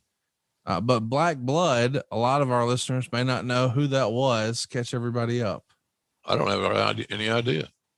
Oh, yes, you do. We talked about him a couple of months ago. I forgot. Just being honest. Oh, no, I'm with it. Here's the thing. He's under a silly hood. You'll have to look him up. You may not recognize him at first, but it's the old Billy Jack Haynes, and he's dressed in quite a goofy outfit here. He's got the crazy mask on. He's got the mullet out the back, but Billy Jack here is Black Blood. He wasn't around long enough to commit him to memory. No. Meltzer would say nobody cared about either of these two, but their work in the ring was solid and stiff. Finish saw Blood about to hit Josh with the axe when Dustin Rhodes grabbed the axe handle and hit Blood in the knee, and then Josh inside cradled him. Star in 3/4. But I do want to talk about Dustin because Meltzer clearly takes issue with everything Dusty touches, including Dustin. That made 4 people that Dustin had single-handedly beaten on this show. I got to tell you, as a kid watching at the time, I didn't think that Dustin was overpushed, but when I did get to sit down with Mr. Hurd, he couldn't help but talk about it and Dusty had to be pulled back. He was trying to push that kid of his to the moon, and he's a great kid, but Dusty hurt him by pushing him so hard. What say you? I can see that. It could have brought him along a little easier, a little slower, more deliberately, where it meant more. Certainly the kid was at the kid then. He's 50 now, for God's sakes. And he's better than 98% of the people I see working on TV every week is Dustin. There's the same thing could be said for Cowboy's son, Eric. He should have been in a territory, hidden somewhere, working in developmental of some sort.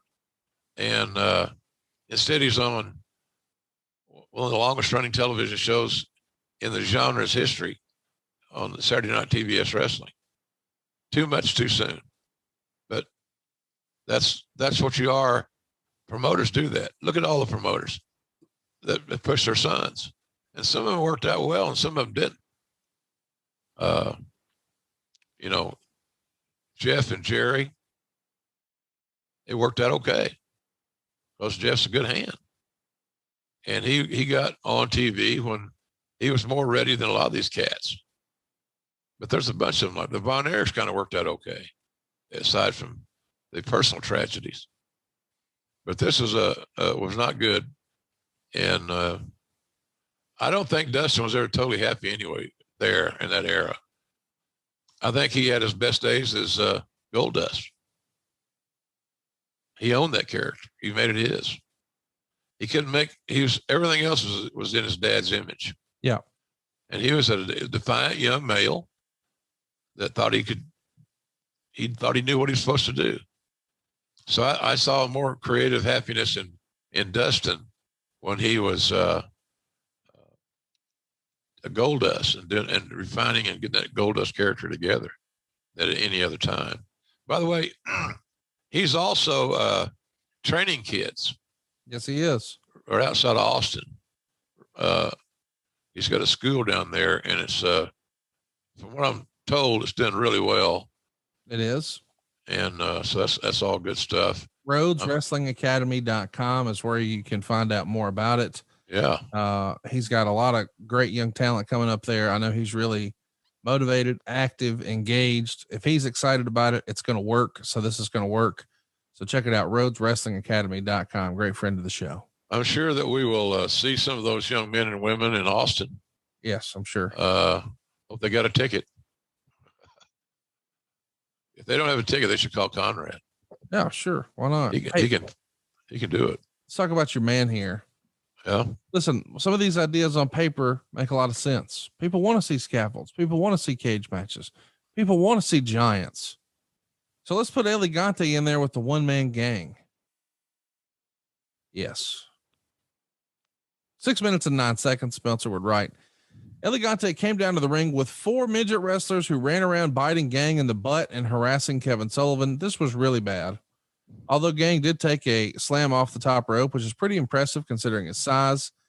Elegante got the claw on Sullivan, who gave Gang powder. Before he could throw the powder, Elegante kicked his hand and the powder went in Gang's face, and Elegante clothesline Gang from behind for the pin. Negative half a star. Yeah. One man gang, Elegante, and little people. WCW 91 is a weird time. Yeah, well, first of all, Elegante wasn't ready for TV either. Correct.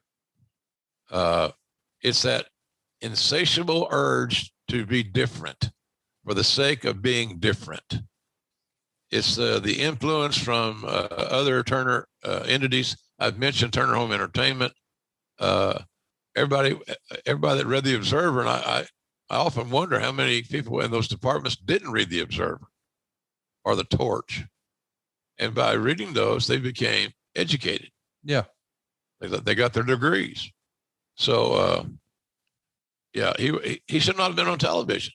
If so, only on videotape and only on pre-recorded, edited pieces of business. Protect him at all costs. And, the idea was once we saw how, George's aptitude for pro wrestling was, you're getting ready for one match, Conrad. And he comes in, he's done all these things, and he has one match, and let him roll on, go back, bouncing that basketball again. I told you the story of the fact that he goes back home and he's broke because people bled him to death when he's working. And that good old Harvey Whippleman was contributing to Elegante's bills. And a lot of people never knew that. You think Harvey's a manager or he's a kind of a utility guy, and George is making 6 figures plus, and he had no money. Poor old Harvey comes in to bail his ass out. So he's the kind of human being he is. Good man. So I can see why Rock always took to Harvey. Harvey's a good person, but this match should never have happened. You got one man gang, Conrad, unless he's going to go to WWE right now. The wrong guy went over. First of all, Elegante should not have been booked. Right. Athletic big men that know how to work heel and cut a promo. As I said earlier, repeating it, they don't grow on trees. But unless you have a decision maker that totally understands that, you're not going to cultivate and nurture this investment. And I've always thought that one man gang is one of the best super heavyweights ever. And we treat him like he's just another big guy with a mohawk. Well, next up, we got Nikita Koloff and Sting in a chain match. They're going to go 11.5 minutes. Meltzer would say some good pops for low blows. Both guys touched the first 3 corners and brawled for a while, then sprinted to hit the 4th corner with Nikita hitting it first. Sting gave Nikita a low blow with the chain after the match was over at 2 1/4 stars. So Nikita wins. You rarely see that, but I like it. I like the booking, and I even like Sting showing the hardened edge afterwards, doing a low blow on Nikita. So these are the first sort of real stars on the whole show. We're like, I don't know, more than 2 hours in to this card so far, but the crowd reacts to them big, and they're really with this match. Nikita in 91, a lot of people would say is not the same Nikita from 5 years prior, but still pretty good match, pretty fun match here. Yeah. Nikita had downsized. He wasn't as massive. Yeah. But still he had that obvious charisma, and he still had it. This wasn't as much of it than there was prior to that. He would look more like Hawk or Animal or some of those big dudes. And they all went to the same high school, I think. Or they went to rival schools. They're all right there in Minneapolis, Robbinsdale, I thought. So, yeah, that match, I think people were just waiting on something. Yeah, for sure. And that's what they got. And it was good. You know, it was a solid match. I'm not big on these touching all four corner things. It doesn't capture me as much as it maybe should. But I think it waters it down a little bit. So, but I don't know what else you would do. But nonetheless, it's again, you book yourself into a match that has limited finishes. And that's what we had here with this deal. But those guys did good. God almighty, that they didn't have the table set for them very stringently. But anyway, it's for the crowd and the atmosphere, the ambiance of the room, they did a hell of a job. Hey, according to a new analysis from Redfin based on MLS data, the gap between home listings and sales prices is widening. Now, what that means to you is if you're considering purchasing a home and you've heard over the last 5 years that it's a seller's market with bidding wars driving up the prices and no seller concessions, well, that's now officially a thing of the past. Home prices are off their highs, and many sellers may now accept lower offers. They may even be willing to pay or contribute to your closing costs as well. So if you've been throwing your money away, paying for someone else's mortgage with your rent, now is not a bad time to explore purchasing a home of your own. Someone we helped just do exactly that is Jacob. He's a technician from Bulls Gap, Tennessee. He came to SaveWithConrad.com. He worked with us every step of the way, and now he's a proud homeowner of his very first home of his own, and we'd love to help you do just exactly what Jacob did. If you're looking to buy your first home, go right now to SaveWithConrad.com and let a member of our team run the numbers for you, get you pre-approved. There's no cost, there's no obligation, and if we can't help you save some cash today, we'll get you on a path to get you there. You see, at SaveWithConrad.com, we don't say no, we say not yet, but here's how. Go right now to SaveWithConrad.com, and let's get you out of that rental situation. Tell your landlord that, like John Cena, you can't see him anymore. It's a toxic relationship. You're building wealth for your family with a little help from my family at SaveWithConrad.com. NMLS number 2129, equal housing lender, SaveWithConrad.com. So let's get to the world title match. Before we do, I guess we should remind everybody, Flair has the big gold belt. Flair had to put up a deposit when he won the world title, which was $25,000. He never got that deposit back. So he kept the belt. And as the famous story goes, to prove to Vince that no, this time is different. I'm really coming this time. I'm not going to say I'm coming and then not come. Cause I think Flair had done that at least 2 other times. Flair overnights Vince McMahon the big gold belt. So they know for sure he's really coming now. But now that we have to sort of let the show go on here in WCW, we'd no longer have a world title. So they order a new one from Reggie Parks. Most people refer to it as the Ron Simmons belt or the Vader belt. That's the one that is synonymous with this era of WCW, but it's not yet finished because by God, he just left 2 weeks ago. They haven't made it yet. So what do they do instead? They take an old Florida Championship Wrestling territory belt that Dusty had, and they sort of gimmick it up with another plate on top that says world champion. And they try to shoot around it and not show it in different photo ops and stuff. They would even not show the belt, but you could sort of see that there was one there. They would use a tag belt. I mean, we don't think about that very often, but this has never happened before. We've never needed a backup belt. What do you mean we don't have the belt, right? Yeah, absolutely. And it's, again, another embarrassment. Not paying attention to the details. The main event is weird, to say the least. As a reminder, it was promoted as Ric Flair versus Lex Luger in a cage match. Now it's Lex Luger versus Barry Windham in a cage match. Now, normally when you have a cage match, it's because there's been a lot of interference. This is now going to be the blow off. It's going to be the big crowning moment. We're finished with this. We're going to settle some scores. But these guys don't hate each other. They're just both the number one contenders. But we promised a cage match, so we still have to deliver it. So we do. But you know that Barry Windham's not winning the goddamn thing when he comes to the ring and they spell his name Windam on the graphic. There's no H in Windham. Either way, tough situation. The crowd is all over you guys chanting, "We want Flair." And unfortunately, Luger and Windham still have to go have a match, and it's not the best. Meltzer would say Windham worked as babyface and Luger as a heel, but nobody picked up on it. Windham did some hot stuff, especially when one considers his size, lots of near falls and good moves. The finish saw Harley Race and Mr. Hughes come to the ring. Windham was distracted by Hughes and Race told Luger to do it. Luger gave Windham a pile driver and pinned him. And after the match, Luger left with Race and Hughes.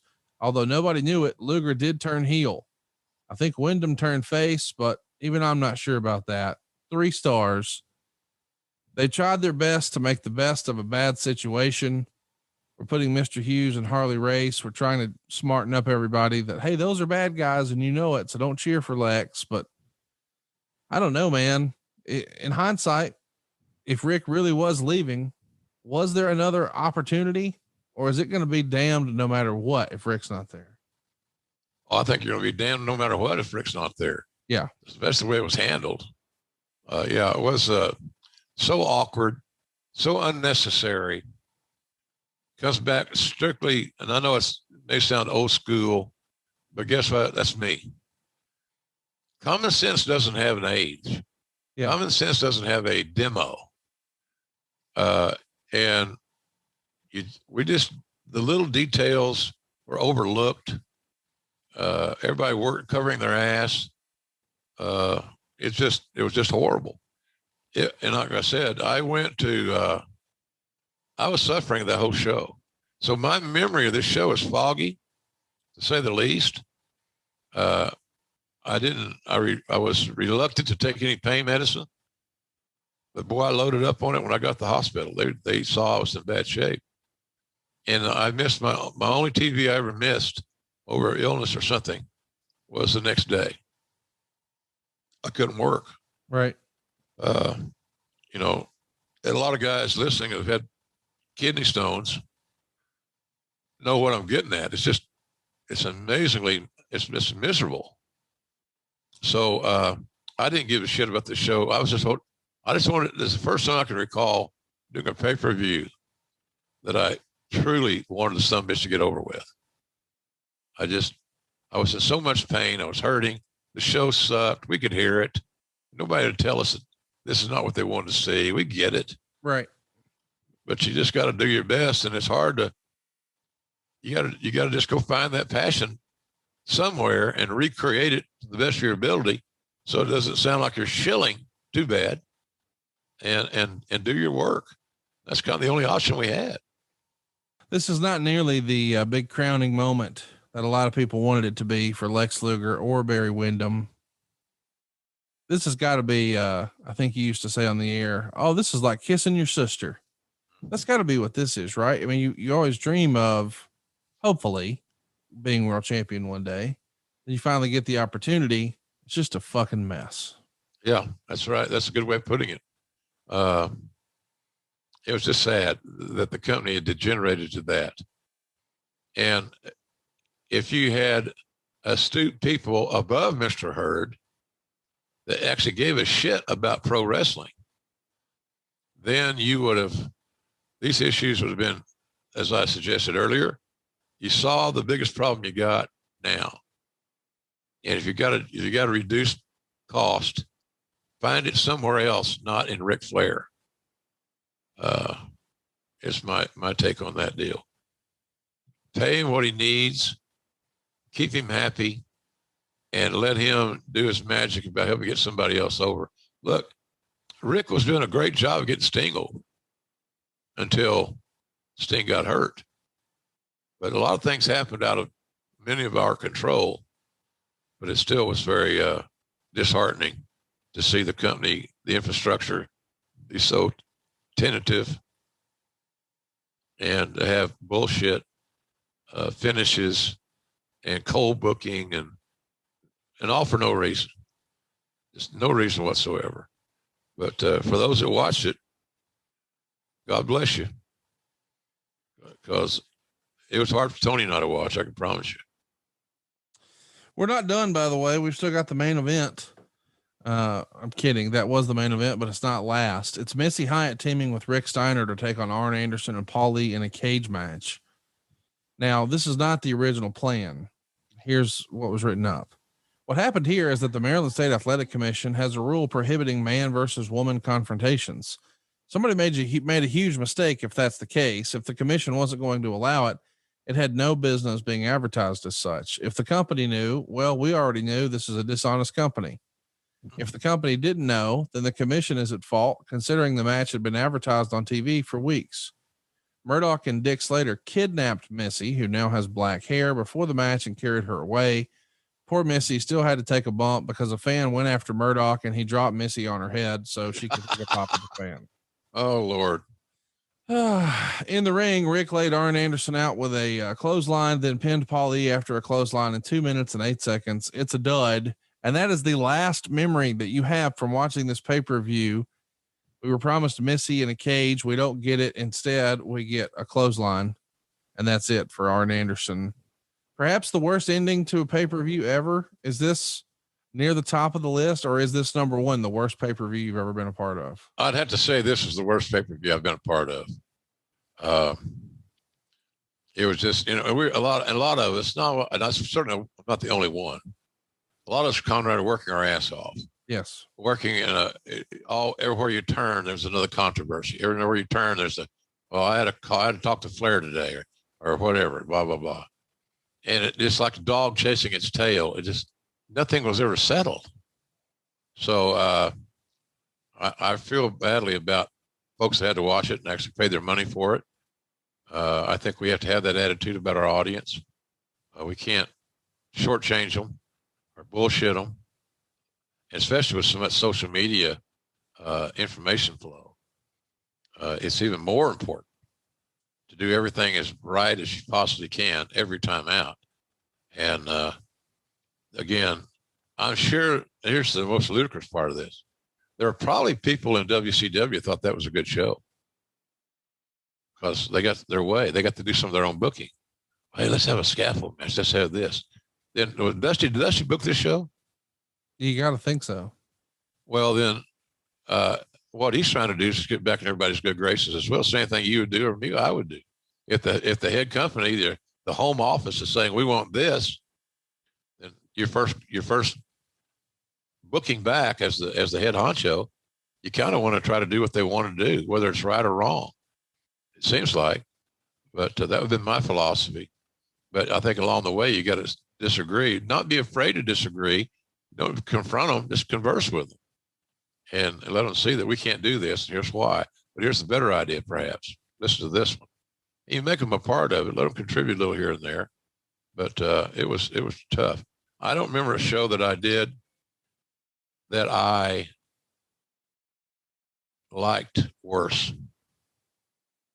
I mean, my little element aside, one thing, which is what it was, poor me. But just the lead up to it, all the starts and stops. You think about it, you're top guy in your whole territory. He's in, he's out, he's in, he's out, he's gone. No, he's not. He may not be gone. We may do this. When you go offer him $750,000 and he didn't work 1,000 dates. I say facetiously, but you really screwed things up because I guarantee McMahon didn't offer him any guarantee. How's that? Yeah. One of the guys that came in, we're going to use you well.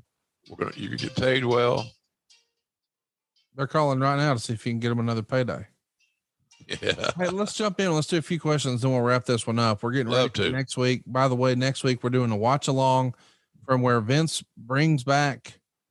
This is an interesting concept, by the way. July 15th, 2002, the unthinkable happens. Eric Bischoff debuts and Vince kills the NWO. It's an interesting little time capsule from 19 years ago. We're going to go back and take another look at next week. Job So Bro wanted to know, why in God's name did the horrific tag match go on last? It wasn't a good match or a good payoff. It was awful.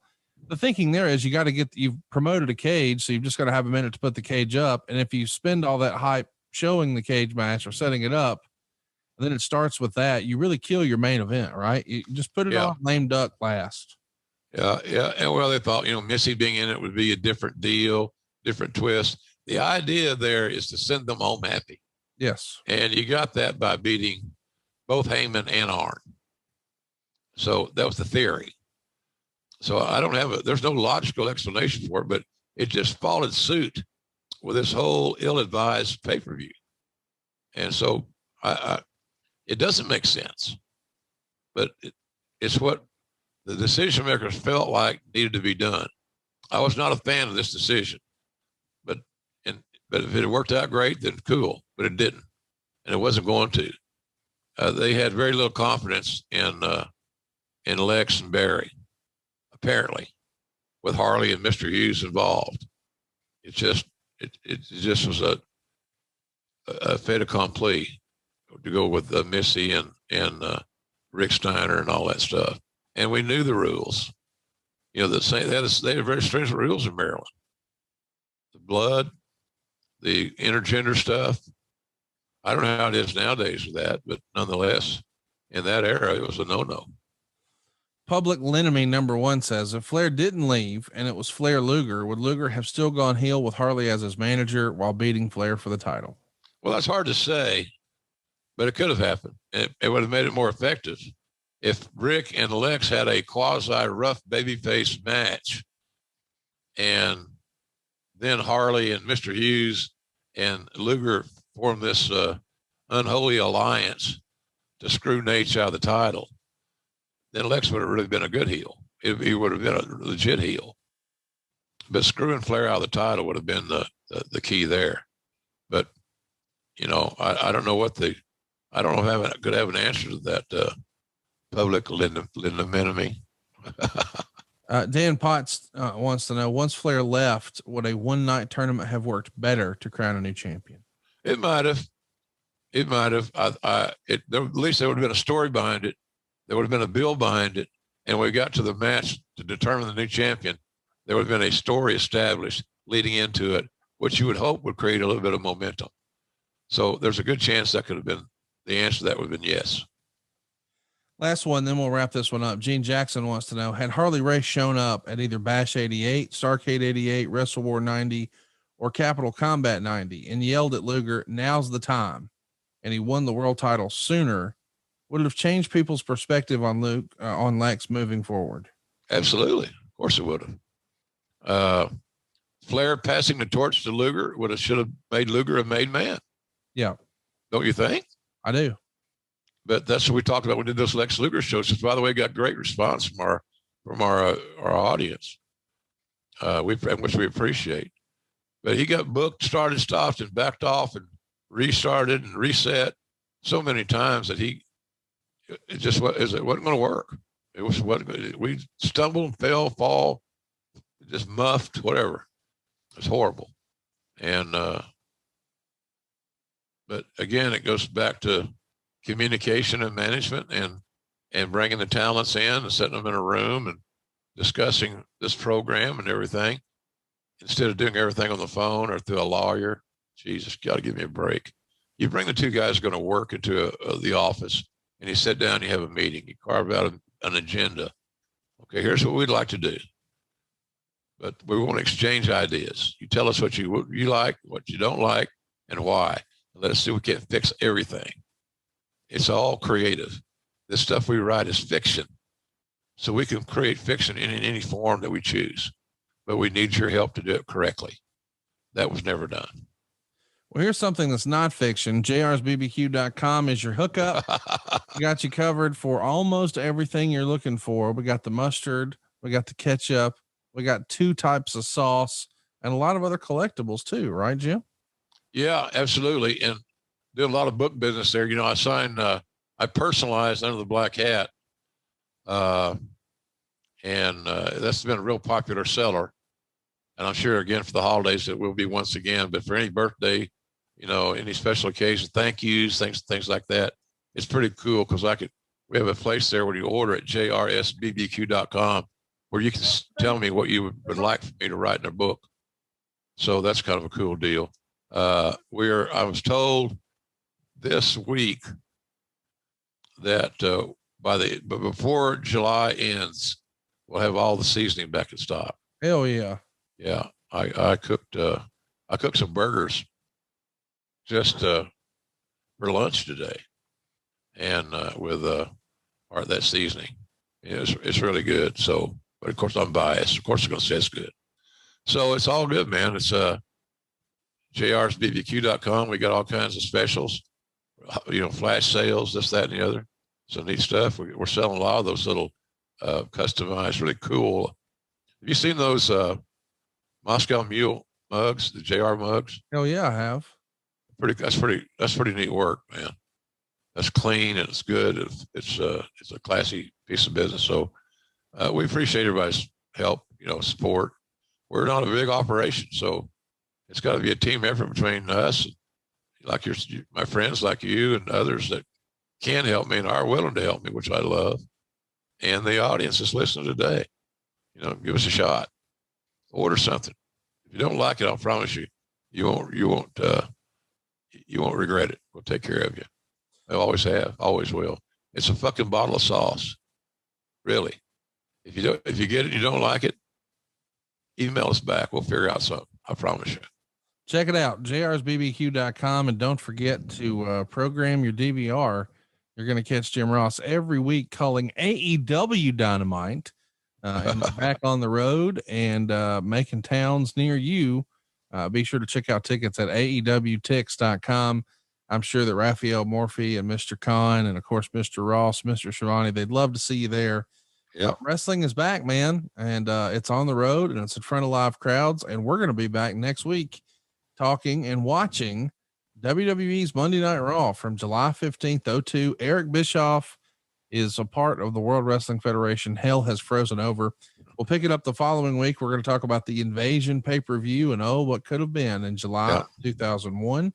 And then we'll finish out the month of July talking about Triple H in 95 and 96.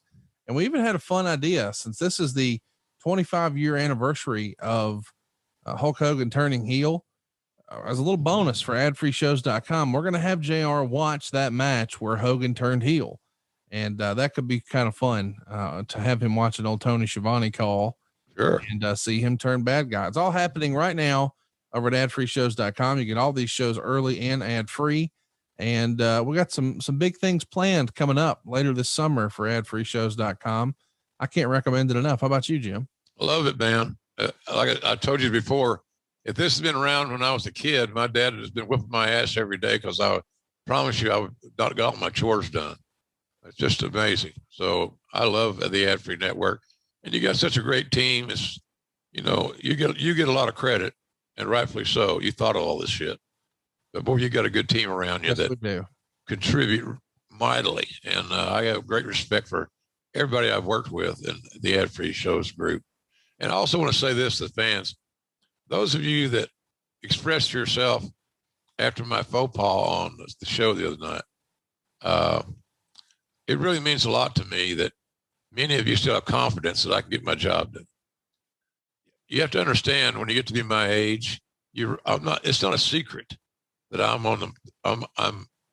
I've called more years than I got left. I get it. I'm not a fool, but it's important for some of us to keep feeling that we have a value and that we can still contribute to the thing that we love the most. So for those of you that support that, I thank you. And as you get older, or you talk to your parents or grandparents, wherever it may be, you'll understand what I'm saying.